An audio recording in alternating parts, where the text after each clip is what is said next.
All right, we're here. We're here, guys. What's going on? How are y'all doing? I hope everybody's doing well, and I hope you're all having yourselves a great day. All right, my name is Jason Joseph. This is Play-by-Play with JJ. If you just subscribed to my channel, thank you so much for coming on here. I really do appreciate it, man. The clock is winding down. The regular season's almost done, so we have to change the setup. You know what I'm saying? So if you look over to the right side of my screen, for those of you that don't tune in and that don't look at my screen, well, we got a little bit of a new setup tonight because guess what? We can't take our eyes off the league. It is so hard to do that. So we got the magic number countdowns over to the left, okay? And I will get to the magic numbers in just a couple of seconds, but first I want to let you guys know that I'm here, and I want to say hi to you all. Kathy's here. What's up, Kathy? How you doing? How you doing? I don't know why I cracked my voice there. Evan's here. Man, Evan, what's going on, Evan? How you doing, dude? Thanks for coming on. Houston to Davis here. Oh, man, we have some awesome people. Card Crazed had to stop by. My break is almost over, so I have to go back to Queen in the House. Man, thanks so much for coming on here. It really means a lot to me. All right, so, okay, what are these numbers? Okay, we'll get into it right now. All right, so I put together a little presentation just so that way you guys know what the heck all this stuff means. Okay, so to clinch the number one wild card spot, the magic number for that is 6, and to clinch a playoff spot, it's 5. Okay, now JJ, I'm new to baseball. Okay, what the heck is a magic number, and what does that mean? Well, let's dive into it. All right, so according to MLB.com, a team's magic number, okay, a team's magic number represents the combination of wins needed by that team and losses by its closest competitor to clinch a given goal. In this case, the goal, quote-unquote, is to get a playoff spot for the wild card, okay? So that is what that is, and I hope that that makes sense. Now, for the Phillies to do this, right, the Phillies magic number, we have a couple of magic numbers here. Why can't I fast forward through this? I don't know why I can't. There we go. Okay, the Phillies magic number part 1. Okay, so if the Phillies want to get a playoff spot, their magic number is 5. So the Phillies have to win. If you see example A, a Phillies win decreases their magic number to 4 to clinch a playoff spot. The Cubs did not lose today. The Cubs actually won. So a Marlins loss could decrease the magic number. Or sorry, it won't decrease the magic number at all because the Cubs and the Marlins are tied. So if both were to happen, okay, if the Phillies win and the Cubs lost, the Cubs and the Marlins lost, then the magic number goes down to 3. 5 minus 1 for the Phillies win is 4. 4 minus 1 for the Cubs and the Marlins loss is 3. If both don't happen, okay, if the Phillies lost and if the Cubs and the Marlins do win, their magic number for that is still at 5. If one of those things happen and the other doesn't, okay, because the Cubs won today, so if the Phillies win, then the magic number goes to 4. I hope that that makes sense. This is just for clinching a playoff spot, period. So the other thing that I'm keeping my eye on is I want that number 1 seed with the wild card spot. So the magic number for clinching the number 1 wild card spot is 6. So a Phillies win decreases their magic number for this case to 5. And a Diamondbacks loss decreases their magic number to 5 too. If both happen, then it goes to 4 because 6 minus 1 is 5, 5 minus 1 is 4. And if both don't happen, then the magic number is still 6. If one happens and the other doesn't, if the Phillies win but the Diamondbacks win, or if the Diamondbacks lose and the Phillies lose, the magic number is still at 5. All right. I hope that that makes sense. I hope that that gives you a clearer picture of what a magic number means. I hope it counts. Again, we'll keep going over this. But throughout the rest of the season, until they clinch, this is how our setup's going to be, and we're going to keep talking about it, because how can you not? We want to get to the postseason, we want to clinch that, and we also want to clinch that number 1 wild card spot.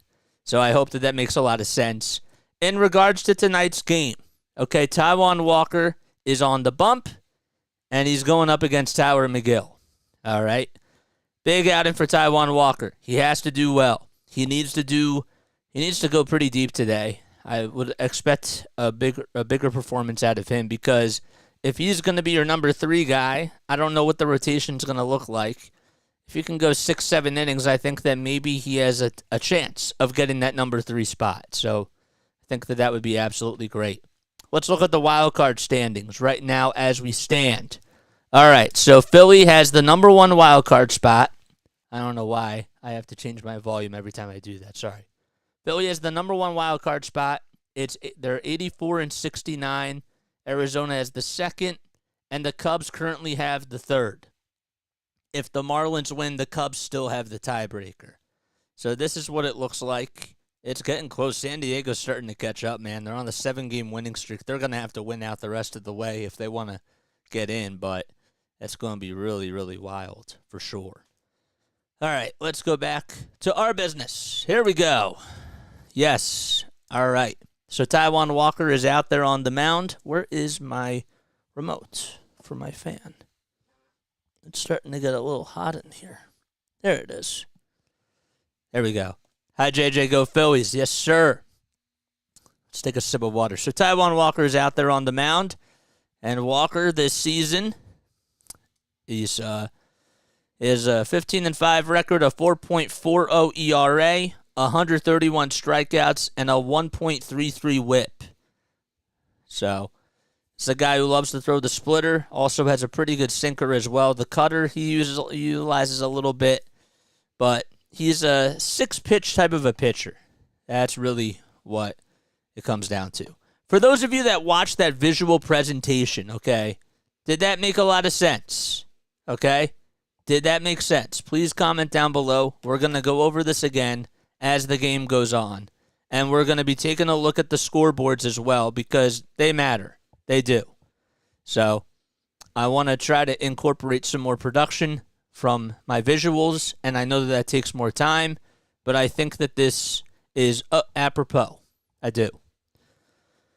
Oh, boy. Okay. All right, what are we doing now?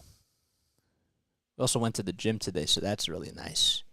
So Walker is out on the mound. Phillies in their regular pinstripe uniforms. First pitch, it's popped up behind the plate, and that goes behind the plate. So you're basically saying the Phillies are winning the World Series. No. Basically. All right, first, the 0-1. That's down low for ball 1. All right, well, we'll continue to go over it later. We'll probably do it again in, like, the 3rd inning. 1 ball, 1 strike, and the 1-1. That's inside and low for ball 2. I have come to decide that once the Phillies clinch that number 1 wild card spot, we're going to go crazy on here, and that's what we're going to do with our 1,000 subscriber party. That's what's going to happen. So, 3 balls, 1 strike.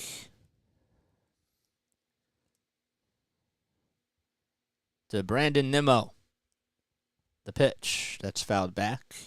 So Walker's on the mound for the Phillies. Behind the plate is JT Realmuto. Over at first base, it's Bryce Harper. At second, it's Stott. Third base is Bohm. The shortstop is Trey Turner. And the 3-2 on the way. Swing and a foul tip that goes in and out of the glove. So the left fielder is going to be Brandon Marsh. In center, you have Yohan Rojas. And right, you got Nick Castellanos. Yeah, JT probably should have hung on to that. 3 balls, 2 strikes, and the payoff pitch outside and high for ball 4. So Brandon Nimmo gets on with a leadoff walk. So the lineup for the Mets, forgot to talk about that. You have Nimmo out in center field. Lindor's batting second. He's over at shortstop. Batting third, it will be Jeff McNeil out in right field. The designated hitter is Pete Alonso. Ronnie Mauricio bats fifth right behind Alonso at second base. Brett Beatty's the third baseman. He's batting sixth. Mark Vientos, the first baseman, batting seventh. Rafael Ortega out in left field. He's hitting eighth as the first pitch to Lindor swung on and missed. And Omar Narvaez gets the start behind the plate. It will not be Francisco Alvarez. No balls, 1 strike. So Nimmo's over at first. Lindor's up right now. McNeil's in the on-deck circle. Alonso's in the hole. Mauricio's batting 5th. Beatty is batting 6th. Viento's hitting 7th. Ortega 8th. And 9th is Narvaez. The 0-1, swing and a miss. Francisco Lindor just tied not too long ago most homers in franchise history for a shortstop. He tied his record from last season. The 0-2 on the way. That's up high for a ball. So Nimmo got on with a leadoff walk. Lindor is up at the plate now, batting on the left side. Mets in their regular away uniforms with the grays and the blues. The 1-2, fouled back. Do the gritty. It made sense, but kind of knew the general idea. I understand, but there's people on here that don't understand what a magic number is. So, that's good. I want to try to incorporate more visuals on here. The 1-2 on the way. Ground ball hit over to shortstop. Turner has it, flips it over to first, and he's going to get Lindor out. Nimmo does go over to second base. He wouldn't have had a play. All right, well, let's take a look while we're at it at some of the wild card scores as we speak. All right, so here are the scores right now. I don't know why this cut off a little bit, but it did. All right, well, we're going to have to fix that. There we go. All right, so the Diamondbacks, they're in the top of the first. There we go. These are the scores right now. No balls, 1 strike to Jeff McNeil, as the first pitch was in there for a strike. McNeil hitting .271 on the season. No balls, 1 strike, and the pitch, that's low. It was a splitter at 86. Marlins have a 2-0 lead. The Brewers have a 2-0 lead over the Marlins. Brewers trying to clinch that division. Hey, I love the new scoreboard. The 1-1, that's low for ball 2. I'm trying to get more visuals on here, man. I really am. It takes a lot of time.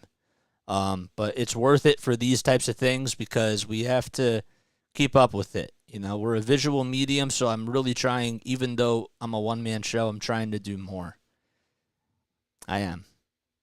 2 balls, 1 strike.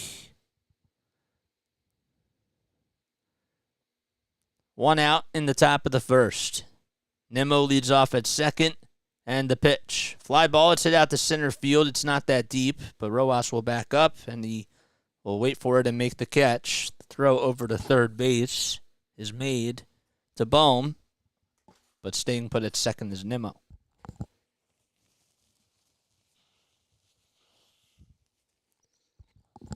I'm also going to show you some new sound effects that we're going to be playing, and we're going to continue to add more once they get to the postseason because we got to have some fun as we're doing this. 2 outs and a runner over at second base. The wind is really blowing here in Philadelphia. I don't know what the wind speed is, though. Comes Pete Alonso in the first pitch. There's a fly ball. It's hit out to right field. Castellanos on the run, and he can't get to it, and it's a ground rule double as it bounces into foul ground. So it's an RBI ground rule double as it goes into the stands, and Pete Alonso is able to give the Mets a 1-0 lead early on. There's a fastball right down the middle, too, and Alonso just fought it off it. Almost hit the line. Castellanos couldn't get to it. Nobody could. It was in no man's land. And it just went into the seats.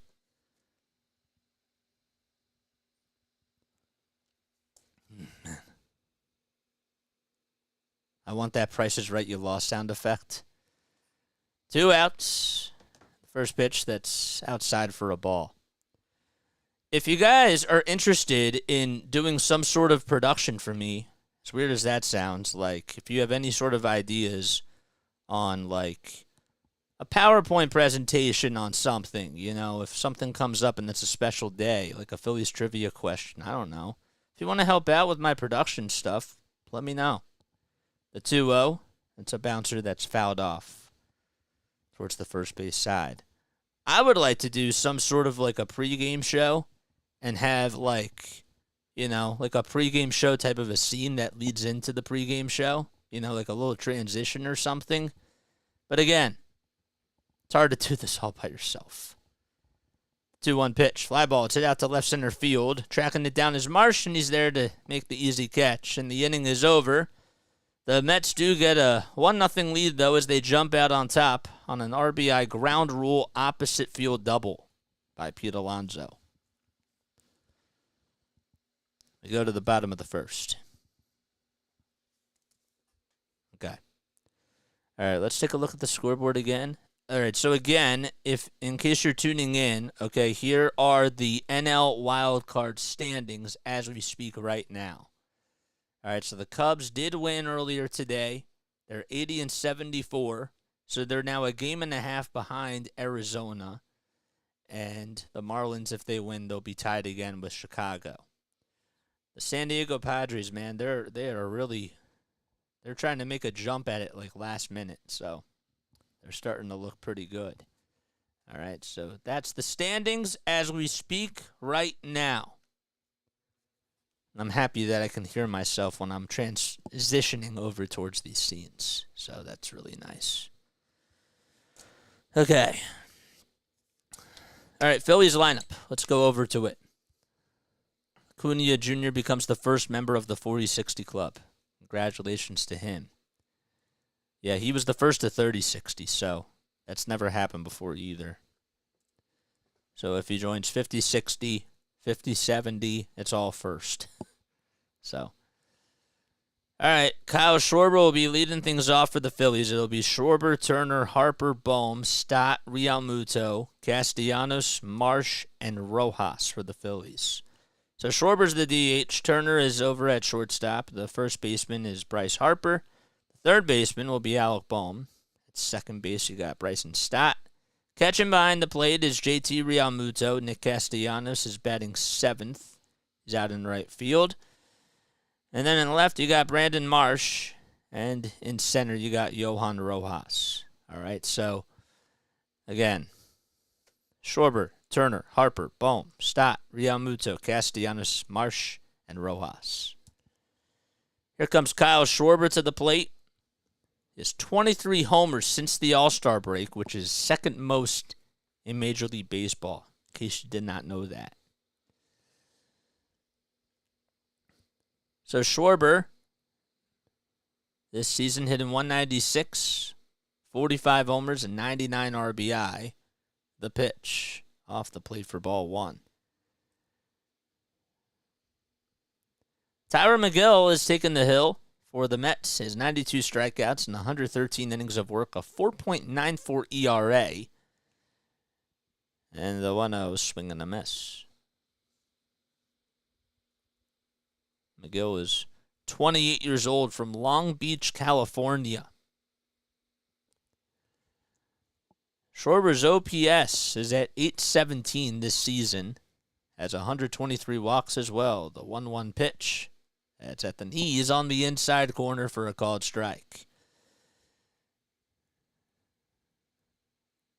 Again, if you know other people that can't get the game on Apple TV, tell them to come on over here, guys.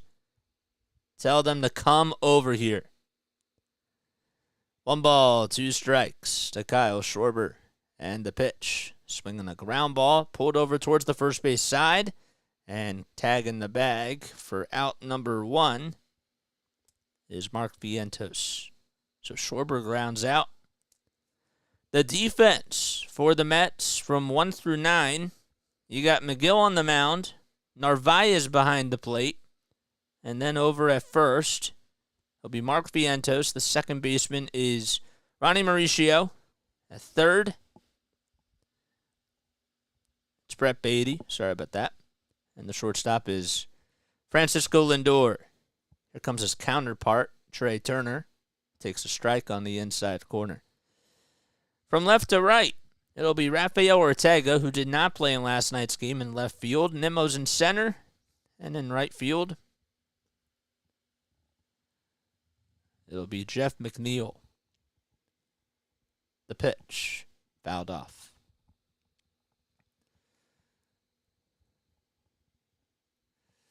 Dude, what the heck do I call you? Because you keep changing your name all the time. I don't know what to call you. Should I just call you No Name? Or Mr. Name Changer? The 0-2 pitch. It's just a little bit off. So that'll make the count 1-2. Thanks for coming on here, Alex. I appreciate that, man. One away in the bottom of the first. And the 1-2 pitch. That's low for ball 2. Yeah, I have no idea what to call you because you keep changing your name. 2 balls, 2 strikes. With 1 gone in the bottom of the first. The pitch. Line drive foul down the right field line. So the crew chief for tonight, you have Ryan Blackney behind the plate. Over at first base, it'll be Doug Eddings. Second base umpire is Edwin Jimenez. And at third, you got Marvin Hudson. 2 balls, 2 strikes to Trey Turner. The next pitch, he spoils that one and just fouls it back. Larry says I should call him the Mystery Chatter. The Mystery Chatterbox. The Mystery Box, just like from Scooby-Doo. Some people don't know what Scooby-Doo is. Makes me feel old. 2 balls, 2 strikes, and the next pitch just a hair outside for ball 3. The Mystery Chatterbox. Zoinks.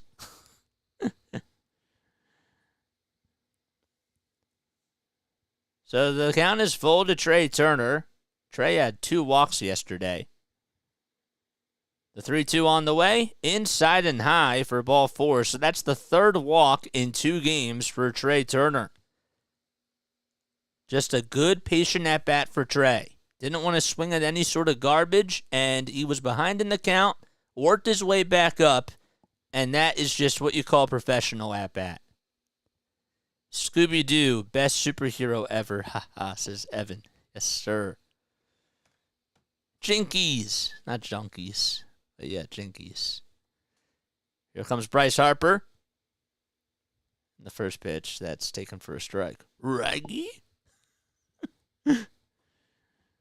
Harper hitting .289 with 19 homers and 66 RBI. 34 career homers versus the Mets. That's second amongst active players. The 0-1 on the way. That's just fouled off. So the count is 0-2.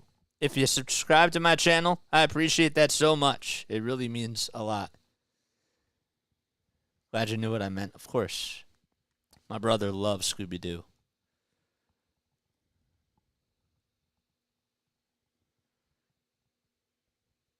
The Mystery Chatterbox. You never responded to me. Throw back to first. That's not in time. I was going nuts trying to find the game. The schedule says NBC Sports Channel, says Shayla Carr. Well, you're on here because guess what? We're not NBC Sports. We're play-by-play with JJ Studios. No balls, 2 strikes, and the pitch upstairs for a ball. We go live for almost every Phillies game, guys, in case you are new to the channel. We do Phillies baseball, Sixers basketball, Eagles football, and Flyers hockey content on here almost all the time. 1 ball, 2 strikes to Bryce Harper, and the pitch. That's low for ball 2. It was a splitter that just disappeared. So the count is 2-2 to Bryce.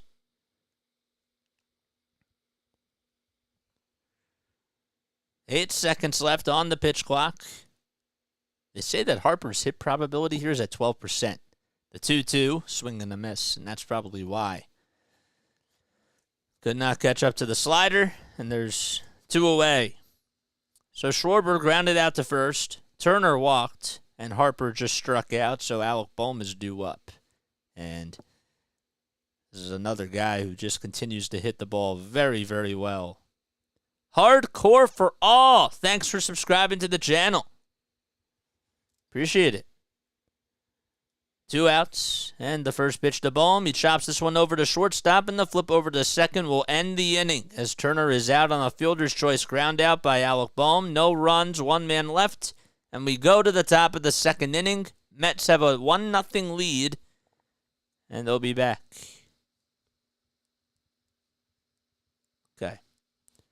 Cool. See Bohm leading off one day down the road, says Hardcore for All. Hardcore for All, first of all, thanks so much for coming on here. It really means a lot. Do I see Alec Bohm leading off one day? Not really. I don't think he... I mean, the possibility of it happening is definitely... I wouldn't say it's high, but, you know, if he's here till he's like, 30, 32 years old? I don't know. I believe that maybe he could be, but I would be more comfortable with putting Justin Crawford or Bryson Stott in that leadoff spot once that time comes. But you know what I'm saying. Coffee Milk is here. Apple TV stinks. Thanks for streaming the game. We're always on here, guys. Like, it's so funny to me how people that are, like searching for Apple TV and stuff, like I'm surprised that not as many that so many people are finding us now. But it also makes a lot of sense. But we're always on here, guys. We really are. We do Phillies baseball, Sixers basketball, Flyers hockey, and Eagles football. That's what we do. 47 in the chat. How many likes do we have? I don't know how many likes we have, Larry. That's a very good question. Hit that thumbs up button, people. If you like this content, if you like what I do, if you think I'm funny, if you don't think I'm funny, if you think I'm cool, if you don't think I'm cool, hit the thumbs up button. You guys are here. Cheers. L'chaim.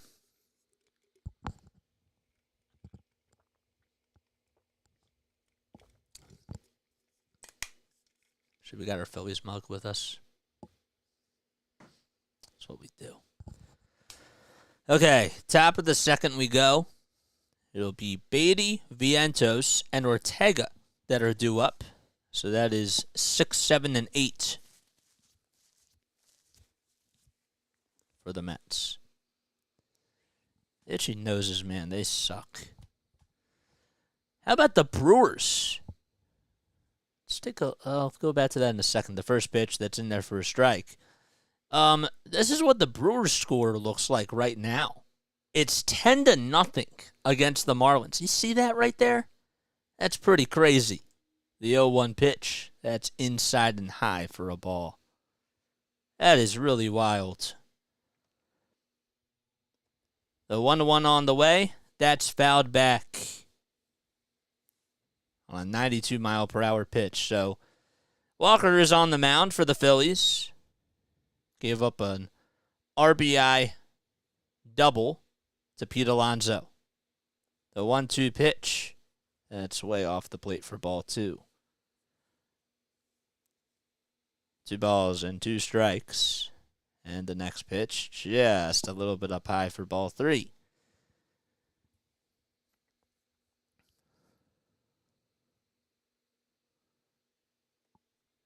Three balls, 2 strikes, 26 pitches so far for Taijuan Walker, who's going up against his former team. In the New York Mets, Brett Beatty is at the plate. The payoff pitch, swinging a ground ball, hit over towards the first base side. Harper has it, plays it on the line, and goes over to the bag and wins the race. And there's one gone. Big play for Bryce. It was really nice for sure. Walker, this season against the Mets, he's pitched in 10 innings. He actually started 2 games for the Phillies against the Mets. Allowed 4 earned runs, 4 walks, and 7 strikeouts total. Where is the like button? It's the thumbs up. The thumbs up button. And then that red subscribe button is like right next to it. So that way, if you hit that button, you can see when I go live and when I do games on here. Because we try to do play-by-play for almost every game. The pitch popped up, hit out to right field. Castellanos gets under it, and there's 2 up, 2 down as Vientos flies out to right.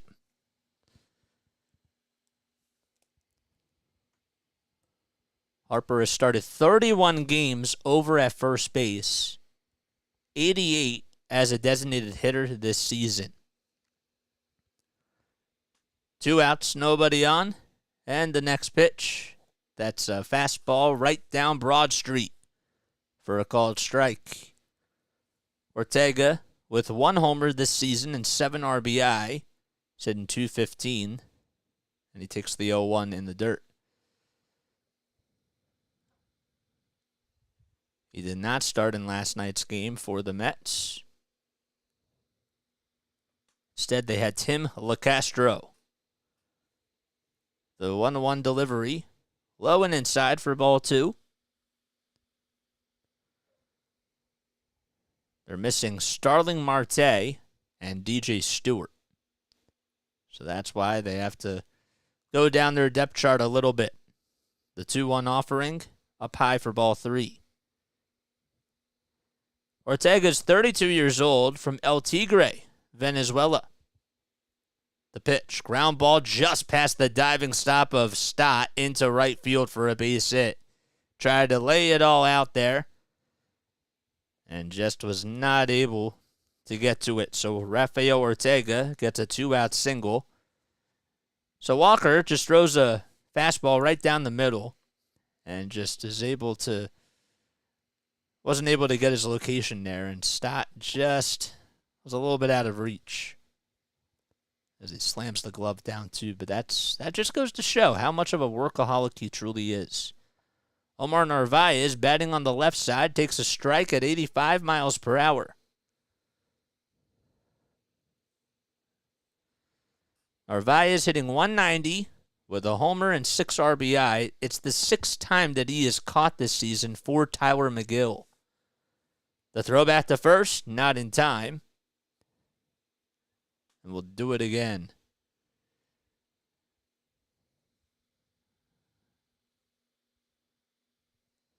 There we go. Somebody just subscribed to my channel. Was it you?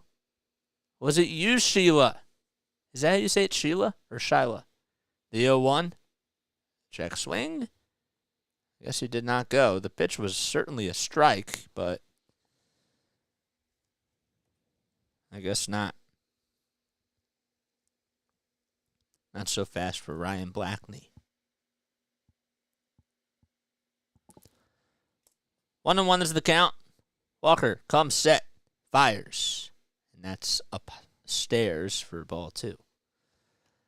So Megan's here. There we go. Subscribing is free, says Larry. Kathy, it's Sheila. The like button, if you are watching on a TV on YouTube, you have to pause the episode, and then you can find the like and the subscribe options. Thank you for doing that, Kathy. That means a lot. The throw back to first, that's not in time, so the count is now 2-1. There we go. Nice. Thank you so much for subscribing. That means so, so much. Welcome to the Play-by-Play with JJ family. You definitely will not regret it. The 2-1 on the way. It's in there on the outside corner. It was another fastball. Looked like it was more of a splitter. That's a strike, even though it looked a little bit outside. They say it was a cutter. Huh. 2 balls, 2 strikes. The pitch, swing and a miss, and Taijuan Walker gets out of the inning. So no runs, 1 hit, and 1 man left. And we go to the bottom of the second at Citizens Bank Park. Phillies trail 1-0 against the Mets. Okay, cool. Welcome, Sheila, to Play-by-Play with JJ. Yes, sir. Thumbs up is a button. Yes, it is. Good evening, says Jen. Jen's here. What's up, Jen? What is up, Jen? I hope you're doing well, Jen. Thanks for coming on here. Yes, okay. And we just got another subscriber. Oh, man. Pronounced Sheila. Okay, Sheila. I'm going to write that down. Because I do write down hard or tricky ones that I might forget, especially in the beginning. But yes, Sheila. Okay, got it. Sheila, thank you. Thanks for coming on here. Appreciate it. If you did just subscribe to my channel, my name is Jason Joseph. This is Play-by-Play with JJ. So, about me, okay? You're probably curious. I'm a broadcaster from South Jersey, okay? I graduated from Rowan University last year in the spring of 2022 with a sports communication and media degree. The person that's in charge of the sports communication and media program, his name is Neil Hartman. Used to be on Comcast Sportsnet when I was growing up. I used to watch him all the time. He's the director of our program. I was really fortunate. I got to call games for the Wilmington Blue Rocks, who are the high A affiliate of the Washington Nationals, and the Delaware Bluecoats, who were the NBA G League affiliate of the Philadelphia 76ers. And I was in a rotation of people, and that was really cool. I got to call games for our Rowan radio station, a lot of baseball and a lot of basketball games, some football, not really a lot of hockey, but we did some. And some soccer, too. So that's really great. Yes. So then I entered at NFL Films after I graduated, and I decided, you know what? I wanted to go back to a networking event at school. So I went back to the networking event, and I met up with Scott Fransky, who's the radio play-by-play announcer for the Phillies. Love Scott Fransky. As Bryson Stott is coming up, it'll be Stott, Real Muto, and Castellanos. So that's 5, 6, and 7 for the Phillies. McGill's still on the bump, and the first pitch to Stott, he takes that one upstairs for a ball. And then Scott told me, the whole story is, I stayed after with Scott, and I got to talk to him, and Scott said to me that you got to get reps. If you're broadcasting in a rotation of 6 people and you're not doing play-by-play every day, you're never going to get better if you want to do this every day. The 1-0 pitch that's in there for a strike. So I took his words to heart, and I actually applied to I emailed a lot of people. I emailed like 50 people a week, and then I realized, I could literally just start my own channel on YouTube. The 1-1 that's outside and low for ball 2. And that way, I'm calling games for my favorite teams. I'm getting reps, and I'm also building my own brand. And so we've been doing this for 9 months, and we've already gotten to 1,050 subscribers. The 2-1, that's upstairs for ball 3. So the hard work is really paying off, and it's been a really cool experience being able to utilize you guys as color commentators and to just share stories with you all. The 3-1 pitch, fly ball, hit out to center field. It's carrying a little bit. Nimmo gets under it, though, and he makes the catch just in front of the track. Phillies are still hunting for their first hit. They did have one base runner, and that was back in the first. It was Trey Turner. There's Buck Showalter. Showalter actually has an 18-8 record against the Phillies. Nothing like calling games for the props. Yes, for sure, Jen. I do apologize if I don't get to all your comments. First pitch, that's just inside and high, the JT. Andrew's back. What's going on, Andrew? So 1 away in the bottom of the second. Phillies trail 1-0 as Pete Alonso was able to get an RBI ground rule double. The 1-0 pitch. Bouncer hit over to third base, and the throw to first is a little bit high, but it's in time regardless. So Beatty is able to throw out JT, and there's 2 down already in the bottom of the second. Sheila, you are most welcome. I love you guys, man. We're really building a family on here, and that's what it's all about. We have a very good core group of people that come on a lot. Welcome back, Andrew. Here comes Nick Castellanos, who swings and misses at the high fastball at 96 miles per hour. I don't think he's reached 96 today.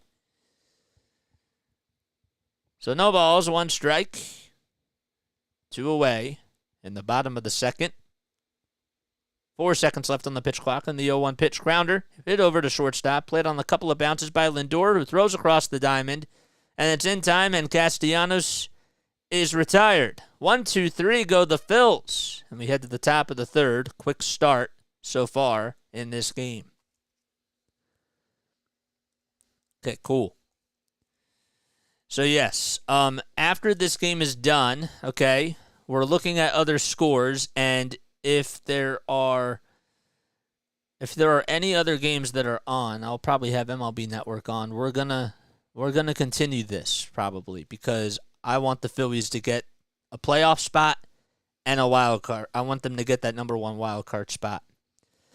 So, if you're new to the channel, again, my name is Jason Joseph. Please hit that like button and please hit that subscribe button, man. Keep up the great work, says Houston to Dave. Thanks, man. You've been coming on here ever since the Houston Astros played against the Phillies. That was actually, Houston to Dave was here when the Phillies had their first game on Apple TV, so that's great. Jules is back. What's up, Jules? Hi, all. Just in case you don't know, my name is Jules. Is Julie or Jules? Okay, well, Beagle lover, call you Julie. Nah, I'll call you Jules because Jules, I bet you probably like Jules better. So let me know which one you like better. There we go. Everyone loves Beagles.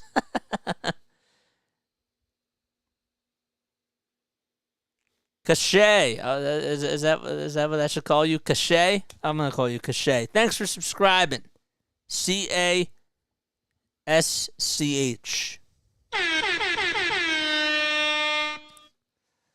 Arf, arf.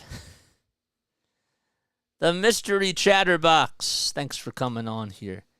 Luciferian says, JJ, if you don't respond to my comment, I still love you. Thanks, dude.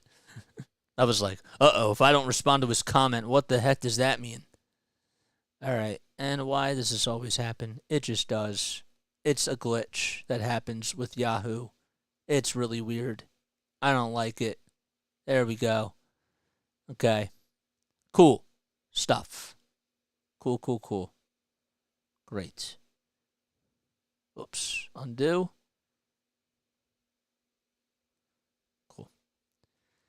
Thanks, guys. I do prefer Jules. I figured that. All right, so Jules. Jules equals Beagle Lover. Got it. Writing that down. Top of the third inning. Taijuan Walker still out on the mound for his third inning of work only. The pitch that's outside for a ball. So Nimmo batting .272 with 24 long balls this season, and he takes a strike. It was a high strike, if you will. So the count is now 1-1. Walker comes set, kicks, fires, and that's in there for a strike as well. So 1-2 is the count. Brandon Nimmo's 30 years old now. And the 1-2 pitch that's fouled off towards the left field side. It goes out of play. Nimmo actually, lifetime against Walker, is 2 for 7 coming into today with a homer and a walk. The 1-2 pitch, swinging a fly ball. That's it out to deep right center field. It's carrying, going back towards the track. Castellanos just has enough room, and he makes the catch. So Nimmo just barely missed a home run, and there's one away in the top of the third. Sometimes when you throw a pitch right down the middle, it's a mistake, but Mets were not able to capitalize. This is the second time that we've gone through, or that we're starting the batting order for the Mets. So Walker kicks, steals, and that pitch is outside for a ball. So that'll make the count 1-0. Walker, again, the 1-0 pitch, low for ball 2. So again, the Phillies' magic number to clinch a playoff spot is at 5. And to clinch the number 1 wild card spot, it's at 6. The 2-0 pitch, line drive, diving catch by Bryson Stott. And there's 2 outs. 2 hard hit balls. But Lindor lines out to second. And that'll bring up Jeff McNeil to the plate.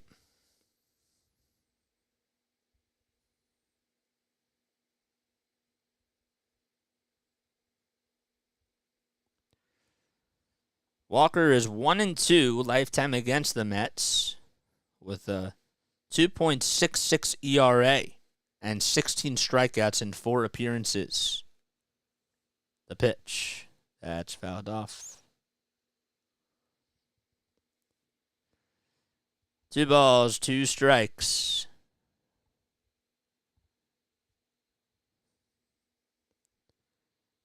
The 0-2 pitch. That's popped up in foul ground. JT thinks he has enough room, and he does, and he makes the catch right in front of the net next to the on-deck circle on the visitor side. And we play on and go to the bottom of the third inning, a 1-2-3 inning for Taijuan Walker. Really nice catch by JT.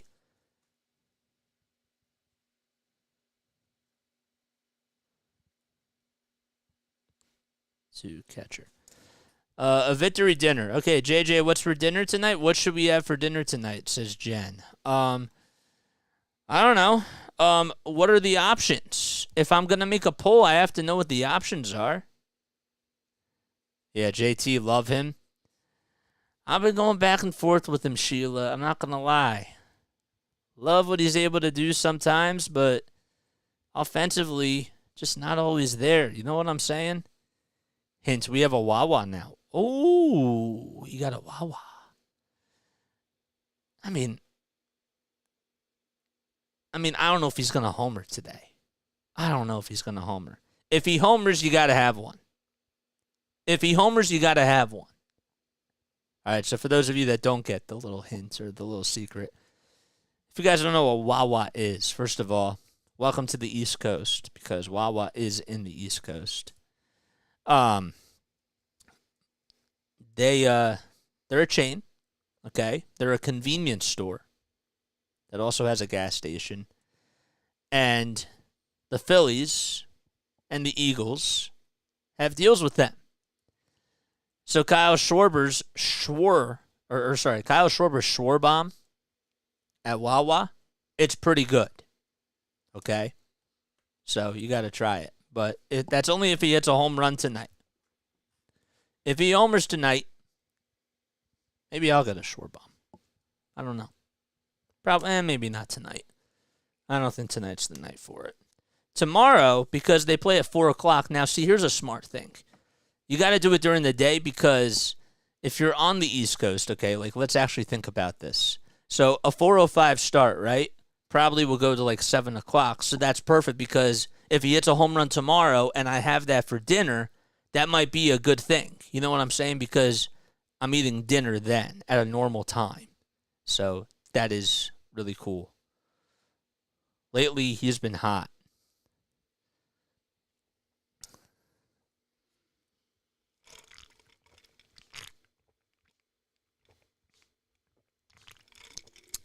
Sorry, I had to take a sip of water. All right, so Brandon Marsh is coming up. It'll be 8-9-1 for the Phillies.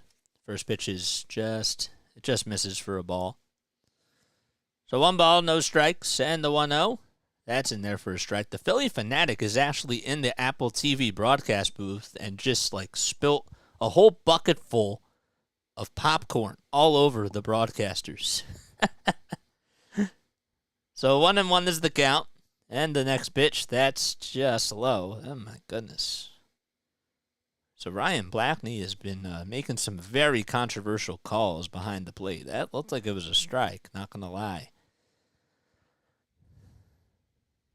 The count is now 2-1. We're in the bottom of the third. Phillies trail 1-0. And the pitch. It's at the knees for a strike. That was a fastball at 95, almost in the same exact spot. The previous pitch looked like it was more of an off-speed pitch from Tyler McGill. 2-2 is the count. McGill comes set at the belt. Winds up and delivers the pitch. It's slapped foul.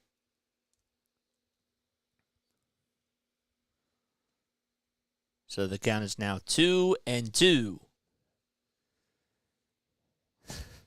Philly Fanatic giving the broadcaster some kisses, saying, "Whoops, I'm sorry about spilling the popcorn all over you guys." 2-2 on the way, swing and a miss, and Tyler McGill gets another strikeout. That's only his second, though. Phillies have only had one base runner today, and that was Trey Turner, who walked. McGill has not allowed a hit.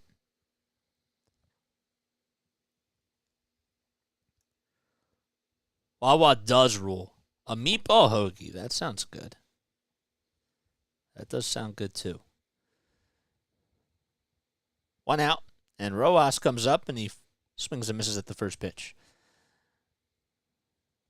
I just remembered I just remembered today, actually, when Rojas was playing for the Jersey Shore Blue Claws last year. I did remember that he did have a nice clutch hit where, as the 0-1 is in there for a strike, he had a nice hit where he hit it off the top of the wall, and I didn't think he was going to make it into third base, and he was trying to go for a triple, but he did, and he did surprise me with that. That was pretty cool. The 0-1, that's fouled off.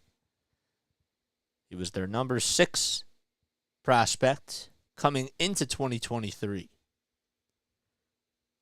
No balls, 2 strikes. McGill gets set at the belt, winds up and delivers. It's outside.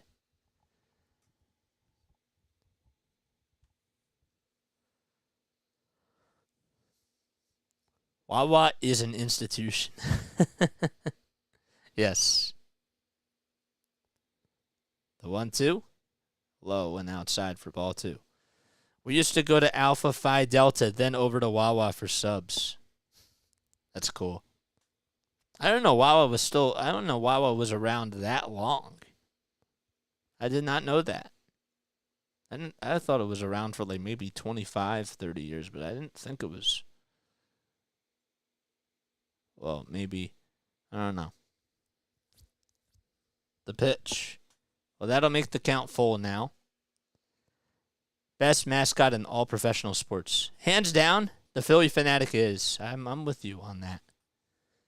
3 balls, 2 strikes, and the next pitch. Fly ball, hit out to right field. It's hooking foul, and that one will go out of play. Well, the Fanatic is very busy because now he's in the stands, and now he's giving a lot of people hugs. Has the hat on backwards, too. I'm a little scared that it's going to fall off. But I guess it's okay. Lots of pictures. 3-2 pitch. A chopper that's hit over to second base. Mauricio has it. Throws over to first, and Rojas is out.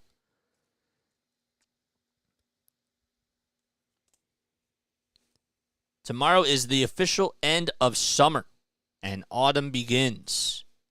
Ooh, boy.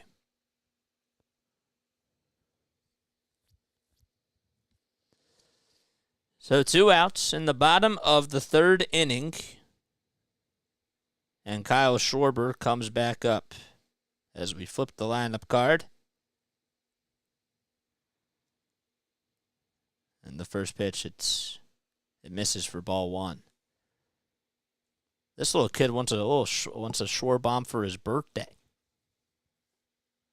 Well, if you hit one tonight and then you hit one tomorrow, I think that's fine. Or Sunday. The 1-0 pitch. It's in there for a strike. Better yet, why don't you hit one 3 days in a row? That'd be really cool.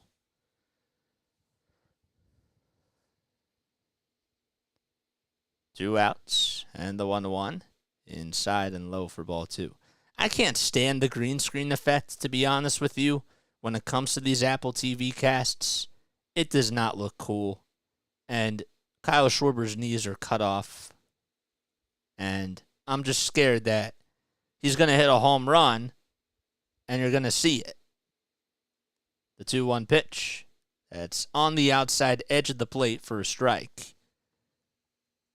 Do you know who Orion Kerkering is? The guy that they just got called up today. Yes, he won a really big award along with Yohan Rojas yesterday. I can't seem to remember what it was. This is why I wish I had a spotter with me. The 2-2, fly ball, it's hit out to left field. It's hooking into foul ground and not being able to make the slide and catch. Out in left field is Vientos, and going over to second base is Kyle Schwarber. So that's going to be a double. So Rafael Ortega, was out in left field trying to come in as the ball was sinking. He tried to make a slide and catch. It got past him, and Brett Beatty had to go out towards the outfield because Ortega slipped, and Beatty was the other closest Met that was over towards the baseball, and Schwarber got on with a double. So that's how the Phillies actually get their first hit today.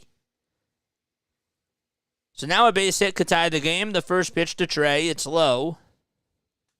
Came in at 85 miles per hour.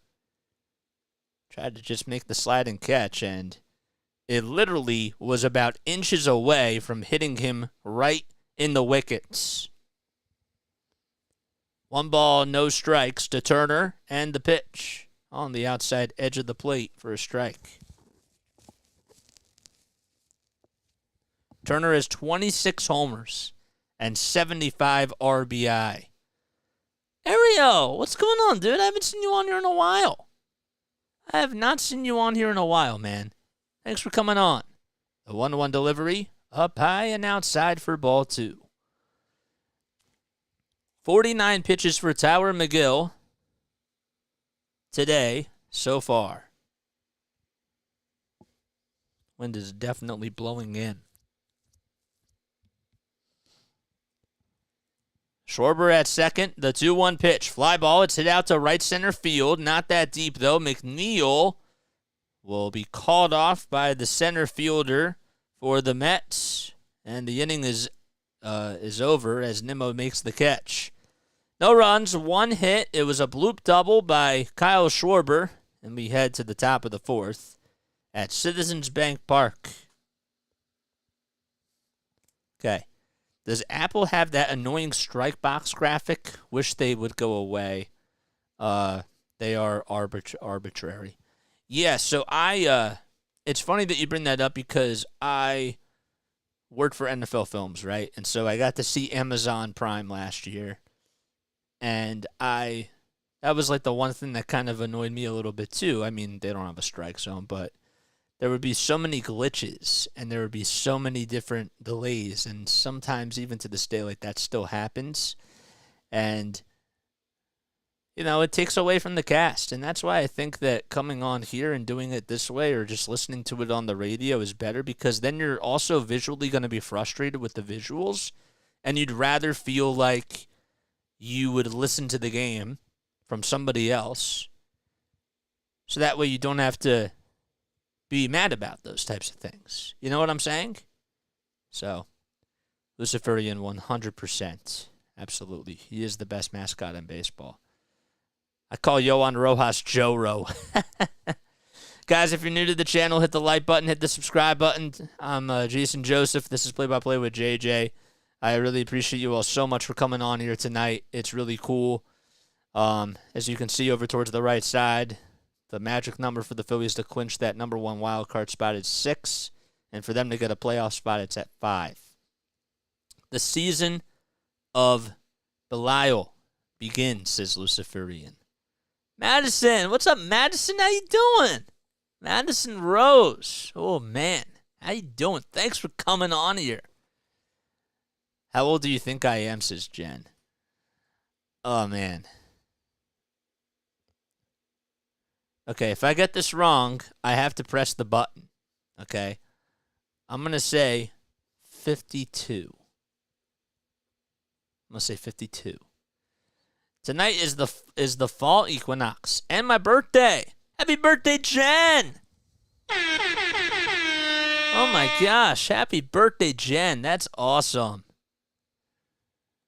That is awesome. The first pitch to Pete Alonso, that misses for a ball. So Alonso drove in his 115th RBI of the season as he swings and misses at the 1-0. He had the RBI opposite field ground rule double. Taijuan Walker kicks, fires, and throws a splitter that's in the dirt at 87 miles per hour. Christopher says, moving to Canada, good free health care. Bad, no Wawa. But at least I can listen to my teams thanks to JJ. That's the spirit. The 2-1 pitch. Ground ball, it's just foul towards the third base side. That's the spirit, my guy. We're in Canada, if you don't mind me asking. Congratulations. That kid's hungry, says Larry. I know, I'm catching up to the chat. Larry says, considering the same move. Larry, you're in Florida, right? 2 balls, 2 strikes.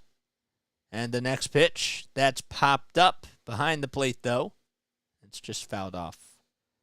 Happy birthday, Jen. Happy birthday, Jen. We love Jen over here. 2 balls, 2 strikes, and the next pitch, swing and a miss, and Walker gets a strikeout right there to start off the 4th as Pete Alonso strikes out on a check swing where he knew that he went around, and he certainly did. 1,000%. They didn't even have to appeal that. I don't know what type of a swing that was, but he was certainly guessing. Comes Ronnie Mauricio. Takes the first pitch for a strike. I got to be honest with you. I think that his stance may have changed when I saw him in high A for the Hudson Valley Renegades. Or, sorry, the Brooklyn Cyclones, excuse me. The 0-1, that's fouled off. Sort of looks a little bit like Curtis Granderson, who was also a Met. And he was a Yankee, too. The 0-2, outside and high for ball 1. So Mauricio signed for a $2.1 million bonus on July 2nd of 2017 as he takes the 1-2 up high.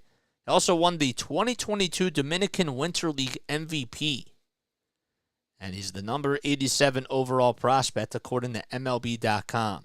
The 2-2 pitch, ground ball, hit back up the middle. Turner has it, flips it over to first, and there's 2 away. As Mauricio will head back towards the dugout. In case you're also wondering, I was going to go to this during the break, but it's now a 12-0 game in the bottom of the 4th in Miami.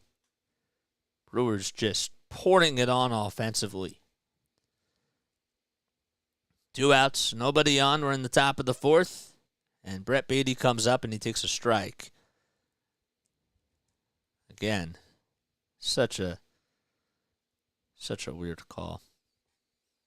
That was closer to the zone. Walker kicks, fires. That's low.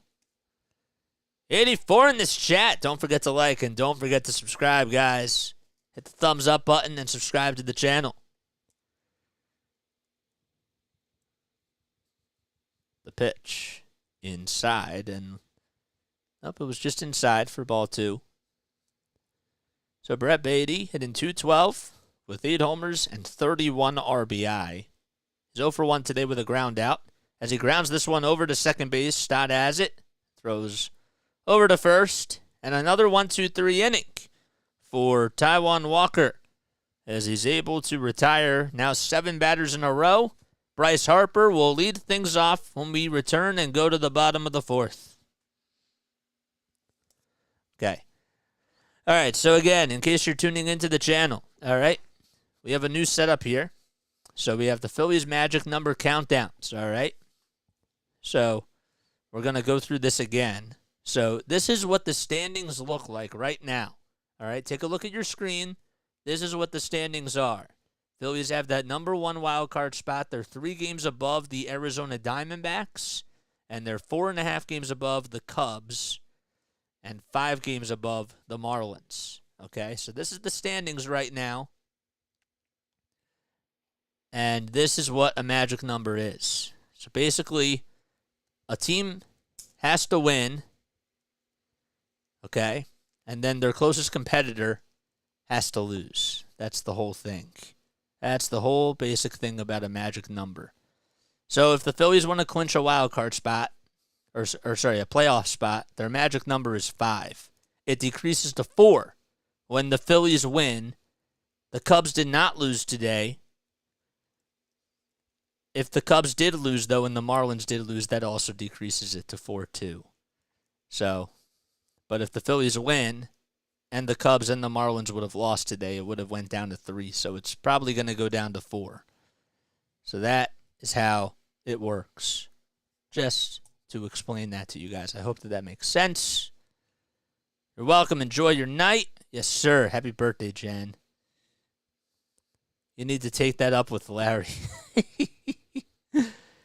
Oh, that's funny.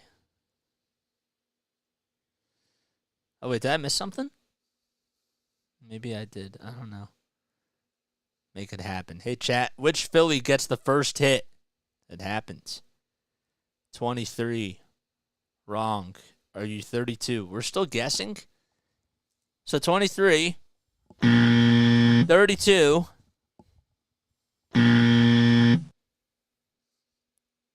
She's looking forward to 40, but facing the wrong direction. Oh, boy. All right, so Bryce Harper is up. We'll continue to catch up to the chat. First pitch, line drive, hit in the left field for a hit. And Bryce Harper gets on with an opposite field single to start off the bottom of the fourth. And this is what you want out of your leader. A guy that struck out in the first inning that just goes the opposite way. McGill left that one hanging, and Harper's like, I can't waste an opportunity here. And I'm going to keep my head down, follow through with the bat, and just watch it go over the third baseman's head into left field.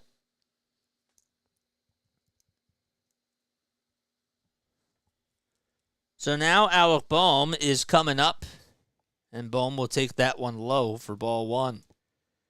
Harper leads off over at first base as he puts the elbow guard on. 52 pitches for Tower McGill.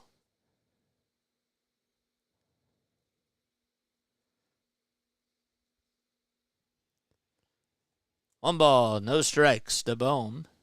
The pitch just on the inside corner for a strike. Bohm did not agree with the call, and he certainly had a point right there. Pretty nice crowd at Citizens Bank Park. Bohm batting .278 this season with 18 homer, and he needs 7 more RBI to get to 100. The 1-1 on the way, inside for ball two. Bohm grounded into a fielder's choice his first time up.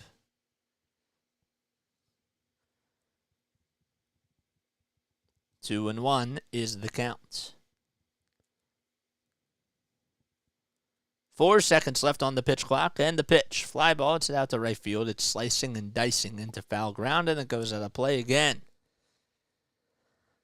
We're in the bottom of the fourth inning. Phillies are down 1-0.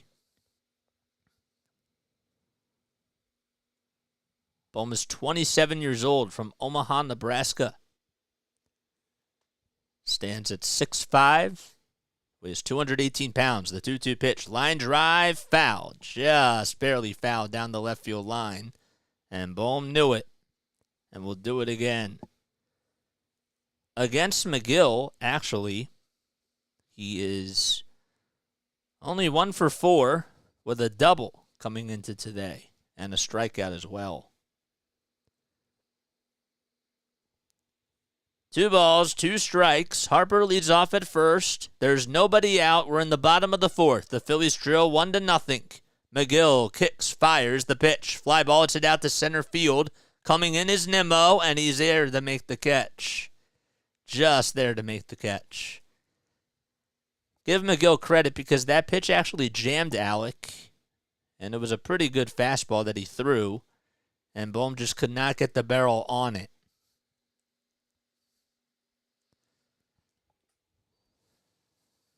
And Brandon Nimmo is somebody that can certainly cover all aspects of center field. Somebody that loves to control that area. And he does a pretty good job at it. Comes Bryson Stott, who takes a ball down low. So the count is 1-0. Phillies were able to win last night's game by a final score of 5-4. Castellanos had 4 of those RBI, including a 2-run single, a sac fly, and a solo homer. The pitch. It's in there for a strike. Jen knock. Bud's here. What's up, Bud? Thanks for coming on. Yesterday couldn't watch Thursday Night Football because it was on Amazon Prime. Now can't watch the Phillies because I don't have Apple TV. Well, that's why you're here. We love it when games are on Apple TV because we get more people to come on here and join the Play-by-Play with JJ family. It's fun, man.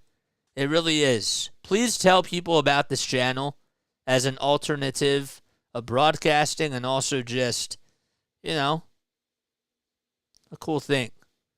The 1-1 swing and a miss. Spread the word. We love it when people do that.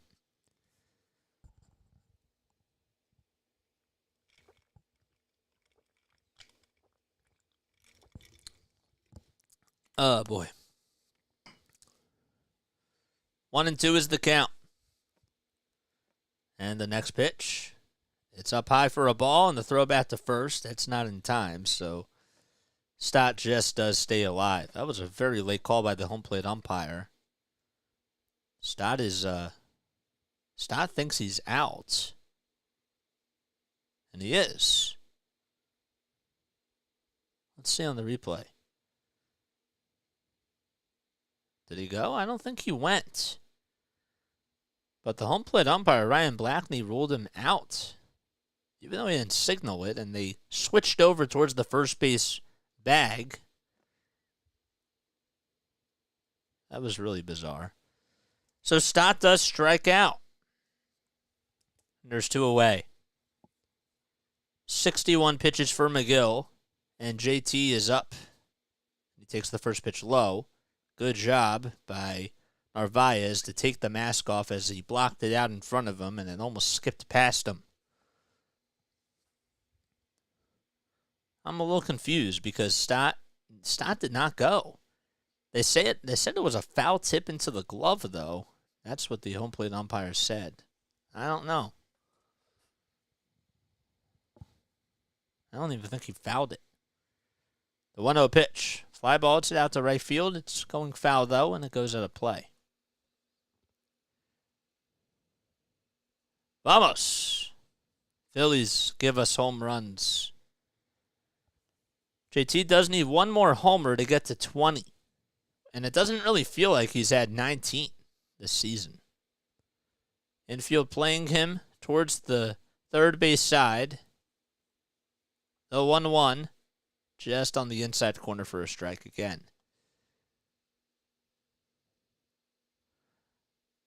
NL Wilson. Thanks for coming on, watching you from South Jersey. I'm from South Jersey, too. Love your commentary. Appreciate it. The 1-2 on the way, and that's going to get past Narvaez. It's a 2-2 count, but Harper stays put at first. I guess it didn't skip too far away from him. I'm surprised that he didn't go to second. I think he would have gotten. Maybe not. I don't know. It's early in the game, so. The count is now 2-2. And the next pitch, strike 3 on a fastball right down Broad Street, and JT gets caught looking like a dead fish in the sea. And we go to the top of the 5th. Mets still have a 1-0 lead. We'll talk about that later. Okay. Who's everyone's all-time favorite Philly? I love how we're doing this in the chat. Jen says that she's 49, but I still get carded. What? Really? Wow. I can't see the game actually from the Philippines. Oh, wow. Philippines, that's crazy. Yeah, we have a lot of people that tune in now from the Philippines, so that's really, really cool. Sheila said, let's go. Alec. Your favorite Philly is Michael Saunders. Quinn, what's up, Quinn? Thanks for coming on, man. I'm a Jays fan, so naturally my favorite Philly is Michael Saunders. Oh, okay, because he was a Toronto Blue Jay. I thought you were going to say Roy Halladay, because Roy Halladay was a Blue Jay. But, okay, Michael Saunders. That's a good one, too. That is a very, very good one. Jen says that her favorite is Mickey Morandini. Larry says Larry Boa and Tug McGraw. I only watch highlights of Phillies in here thanks to JJ for the live stream. Of course, that's what we do, guys. Like, subscribe, and recommend this channel. And also, don't forget to hit the bell icon, too. I know that that's a lot to throw at you guys. You are one of my few links to Phillies baseball here. I'm in Southwest Texas, so thank you so much, JJ. Yes. Man, is this like a JJ appreciation night? I mean, I love it. I definitely love it, but you know, I want to get better. So like that's why we do this. It just so happened that we love the Phillies, but you know, I care about this and I want to pursue my passion, and I am taking the chance on myself. So I have to do that. Megan needs a drink. Izzy. That's for sure. I guess we're all going to need a drink if the Phillies don't start hitting. Ben Revere says Sam. That's his favorite player. JJ does an incredible job. Thank you. Thank you. Ryan Howard, modern Mike Schmidt, old school. Steven, what's up, man? Still watching from Twins Country in western Minnesota. Thanks for the stream, JJ, Tuck McGraw, and Jim Bunning, he has to say. No balls, one strike. As we're in the top of the fifth, Mets have a 1-0 lead. It's been a quick game so far. The 0-1, it's inside and high for ball one. So Mark Vientos is up. He has 8 homers this season, 3 homers over his last 2 games. He's 0 for 1, and he flies this one out to right center field. It's carrying, going back towards the track. It's Rojas, and he makes the catch right in front of the out-of-town scoreboards.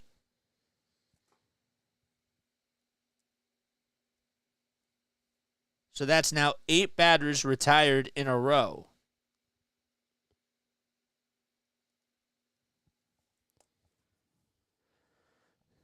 Philippines, they love the Phillies. Yes. Ugh. All right, 1 away in the top of the fifth. First pitch. It's in there for a strike. So Rafael Ortega is up. 68 pitches for Taijuan Walker. He's done a pretty good job tonight so far. Don't want to jinx it. Besides the RBI ground rule double, which wasn't really a tough hit whatsoever. But besides that, it's been doing pretty good. 1 ball, 1 strike. Ortega batting .223 with a homer and 7 RBI. The 1-1 is down low for ball 2. He's also 1 for 1 tonight. So that was pitch number 70. If you look at the Mets' remaining salaries, it's actually really interesting. The 2-1, that's a bunt that's laid down over towards the third base side, and Walker lets it roll foul, and it just goes foul. So the count is 2-2. So they're actually tied to Francisco Lindor for 8 years, $273 million. Brandon Nimmo is next on a 7-year, $143.5 million contract. Then you have Edwin Diaz, who signed for 4 years, $82.3 million. Kodai Senga's here for a 4-year, $60 million contract. They ended up getting Starlin Marte for a 2-year, $41.5 million contract. And then Jeff McNeil has a 3-year, $37.5 million contract. Now the question is, will Pete Alonso head to free agency? Or will he come on over somewhere else? The 2-2, line drive into center field for a base hit. So there's a 1-out single. And that's the first hit since the second inning, as Rafael Ortega breaks the 8 retired in a row streak. JJ, were you ever at Veterans Stadium? I was born in 1998, my guy. I probably was there like one time, but I don't remember it. I think I have like a very quick memory of it, but nothing very clear to me. Throw back to first, not in time. So Omar Narvaez is due up. He's batting on the left side of the plate. He's 0 for 1 with a strikeout. And he takes the curveball inside. So Ortega just singled. There's 1 out in the top of the fifth.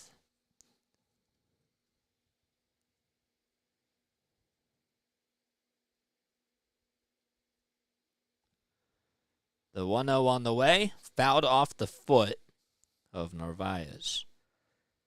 In case you didn't know this, this is actually the 1,063rd game that the Phillies have played against the Mets. They're 544 and 517 against them. This is courtesy of StatMuse.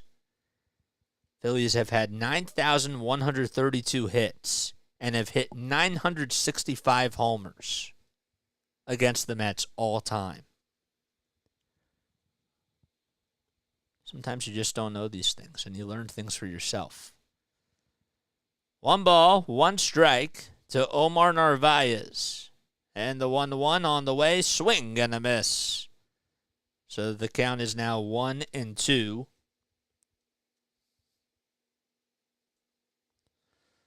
Over their last 30 games against the Mets, the Phillies are 11-19. That's their record. 1 ball, 2 strikes. Walker comes set, winds up and delivers. And the 1-2 that's low and outside for ball 2. As we mentioned before, Taijuan Walker was actually a former Met. And,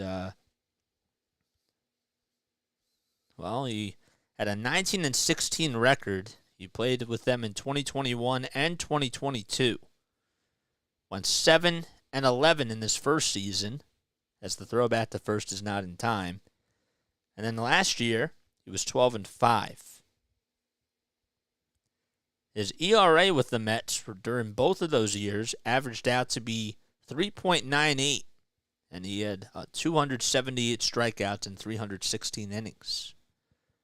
The 2-2 on the way, that's fouled off towards the left field side, and it goes out of play. Andrew's here. Let's score. Don't waste a good Walker outing. Mets are 10-9 in the month of September. They were 11-18 in the month of August. The 2-2 on the way. Ground ball past the diving stop of Stott into center field for a hit. Rojas bobbled it. But going over to third is Rafael Ortega, and there's back-to-back singles. Again, it was the right idea for Taijuan Walker to go with a fastball, and Stott barely, probably within a whisker, could have gotten to the ground ball as he dove over towards his right side, but not an easy play. Just mistimed it, though. So we flip the lineup card and head back to the top of the order.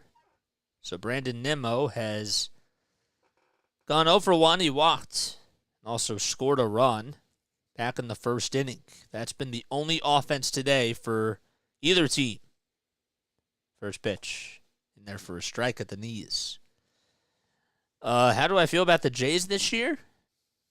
I mean, I haven't really been watching too many Jays games, but look, they have a good team, but how's their pitching going to hold up? They'd have to play probably the Twins in the first round, right? Oh, no, one of the lower wild card teams. Okay. No, they got to play against the Rays. The 1-1, that's upstairs for ball 2. I don't know if they can beat the Rays. I don't know. Brandon Nimmo has 24 homers in the leadoff spot this season.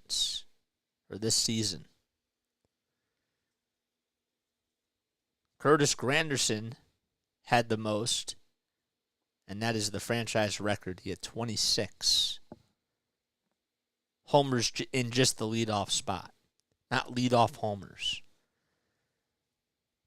The count is 2-2 as the next pitch was fouled off, and the next pitch just down low for ball 3. After doing the fantasy camp in Clearwater in 2002, Darren Dalton, Dickie Knowles, John Denny, and favorite coach was Dallas Green and Milt Thompson. Those are her favorite Phillies. 3-2 pitch. Line drive into right field for a base hit, so 1 run's going to come in to score. Castellanos plays it on a bounce, throws it over to second base, and stopping over at second will be Omar Narvaez. It's a 2-0 lead for New York on back-to-back-to-back singles. This time, Nimmo gets an RBI. That fastball, I think it was supposed to be a cutter that was just hanging out over towards the middle of the plate. And Walker has left a couple of pitches out over the zone. If you just subscribed to my channel, comment who you are down below. Phillies Nation from East LA here. Justin, thanks for subscribing, man.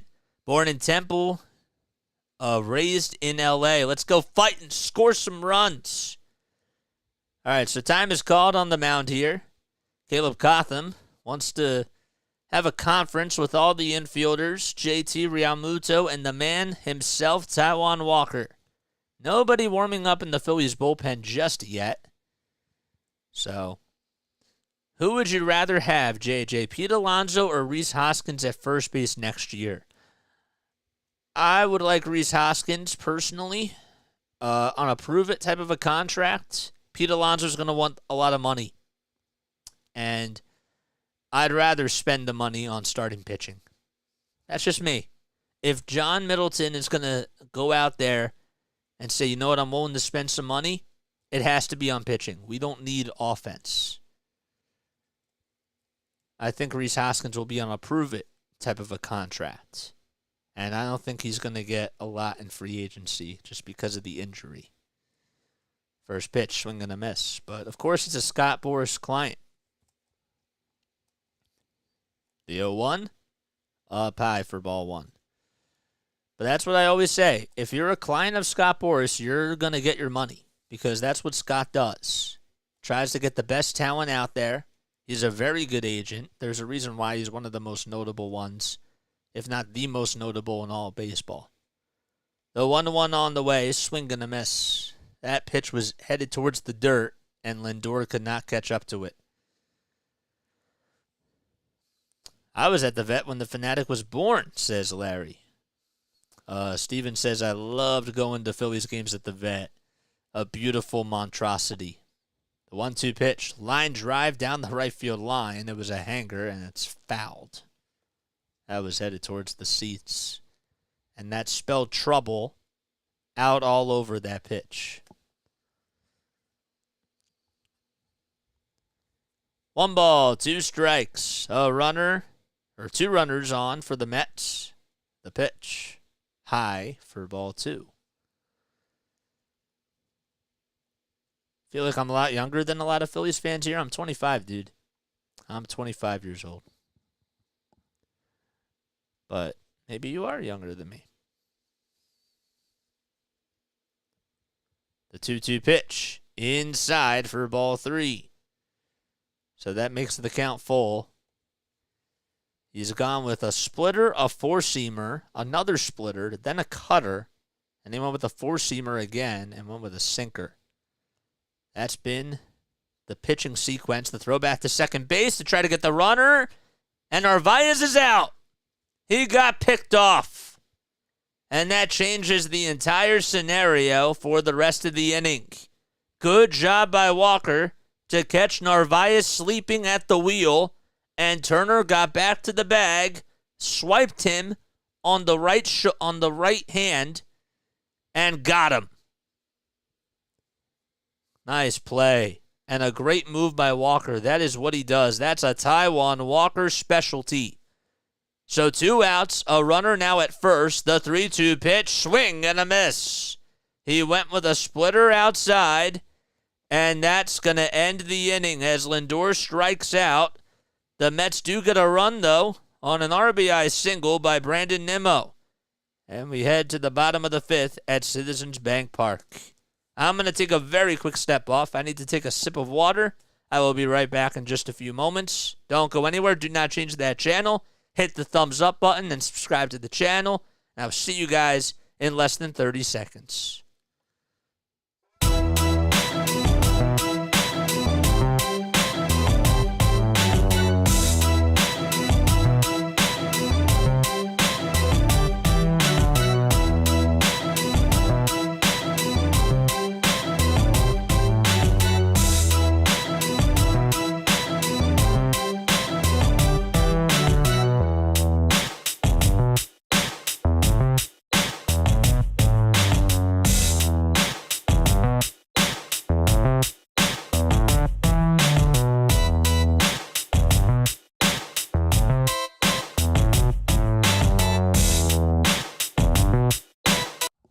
Okay. All right, we're back. We're back on here.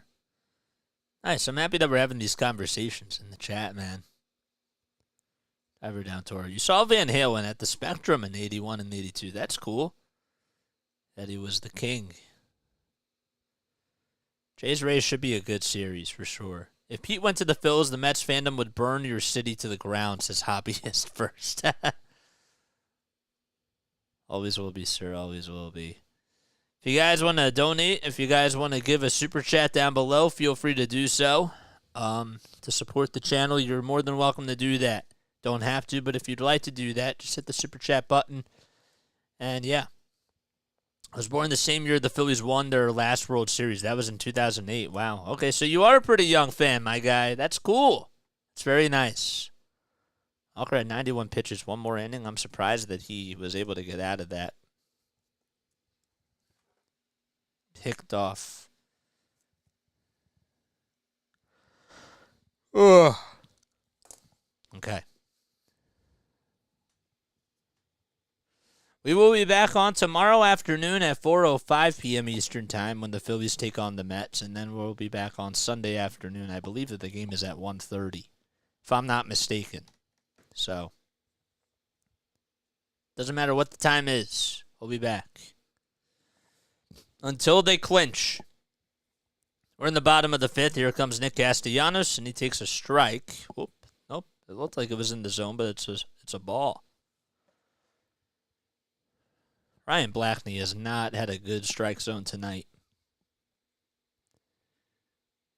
The 1-0 on the way. Line drive into right center field. On the run is McNeil. He can't get to it. It goes all the way towards the out-of-town scoreboard, and Nick Castellanos with an opposite field double. It's the first extra base hit for the Phillies.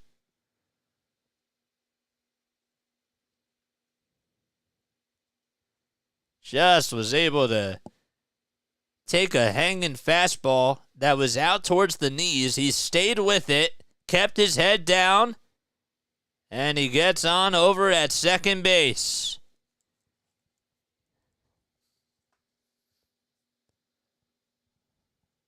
And I stand corrected. That's actually the second extra base hit for the Phillies because Kyle Schwarber had a bloop double. So Brandon Marsh comes up. And he takes the first pitch in this at-bat up high and outside for ball one. Marsh's average is at 279. He has 10 long balls this season, 54 RBI as well. The 1-0 on the way. Here it is. It's on the outside corner. That was off the plate, but it's an expanded strike zone for Ryan Blackney as even Marsh shakes his head. So that makes the count now 1-1. If you just subscribe to my channel, comment who you are down below, and we'll welcome you on into the channel. The 1-1 on the way, fouled off on a 93-mile-per-hour fastball. So Tyler McGill, only 71 pitches for him tonight. His last outing, he went 5 2/3 against the Reds, allowed 2 earned runs, 3 runs total, 9 hits, and had 2 strikeouts. The 1-2 pitch, swing and a miss. So Brandon Marsh strikes out for the second time tonight. And we'll head back to the Phillies dugout. We'll be surprised if we get the game in tomorrow. Because of the weather? Oh, yeah. Sunday's not supposed to be good either. It is supposed to rain. Yep. It's supposed to be flooding, too. It's not supposed to be pretty. Maybe we have a doubleheader on Sunday. That'd be interesting. If it does go into a rain delay, I'm telling you this right now, we are watching the other games. We are keeping this going. First pitch to Rojas. He pops this one up out towards the infield. Mauricio doesn't even have to move, and he makes the catch. So after the leadoff double by Nick Castellanos, Marsh strikes out, Rojas pops out, and Kyle Schwarber's coming up with 2 outs. McGill in his first 15 games this season, starting-wise, he had a 5.17 ERA. Over his last 4 games, his ERA is at 2.45. The The opponent's OPS is at 727 now. It was at 906 to start off the season. The pitch to Kyle, upstairs and outside.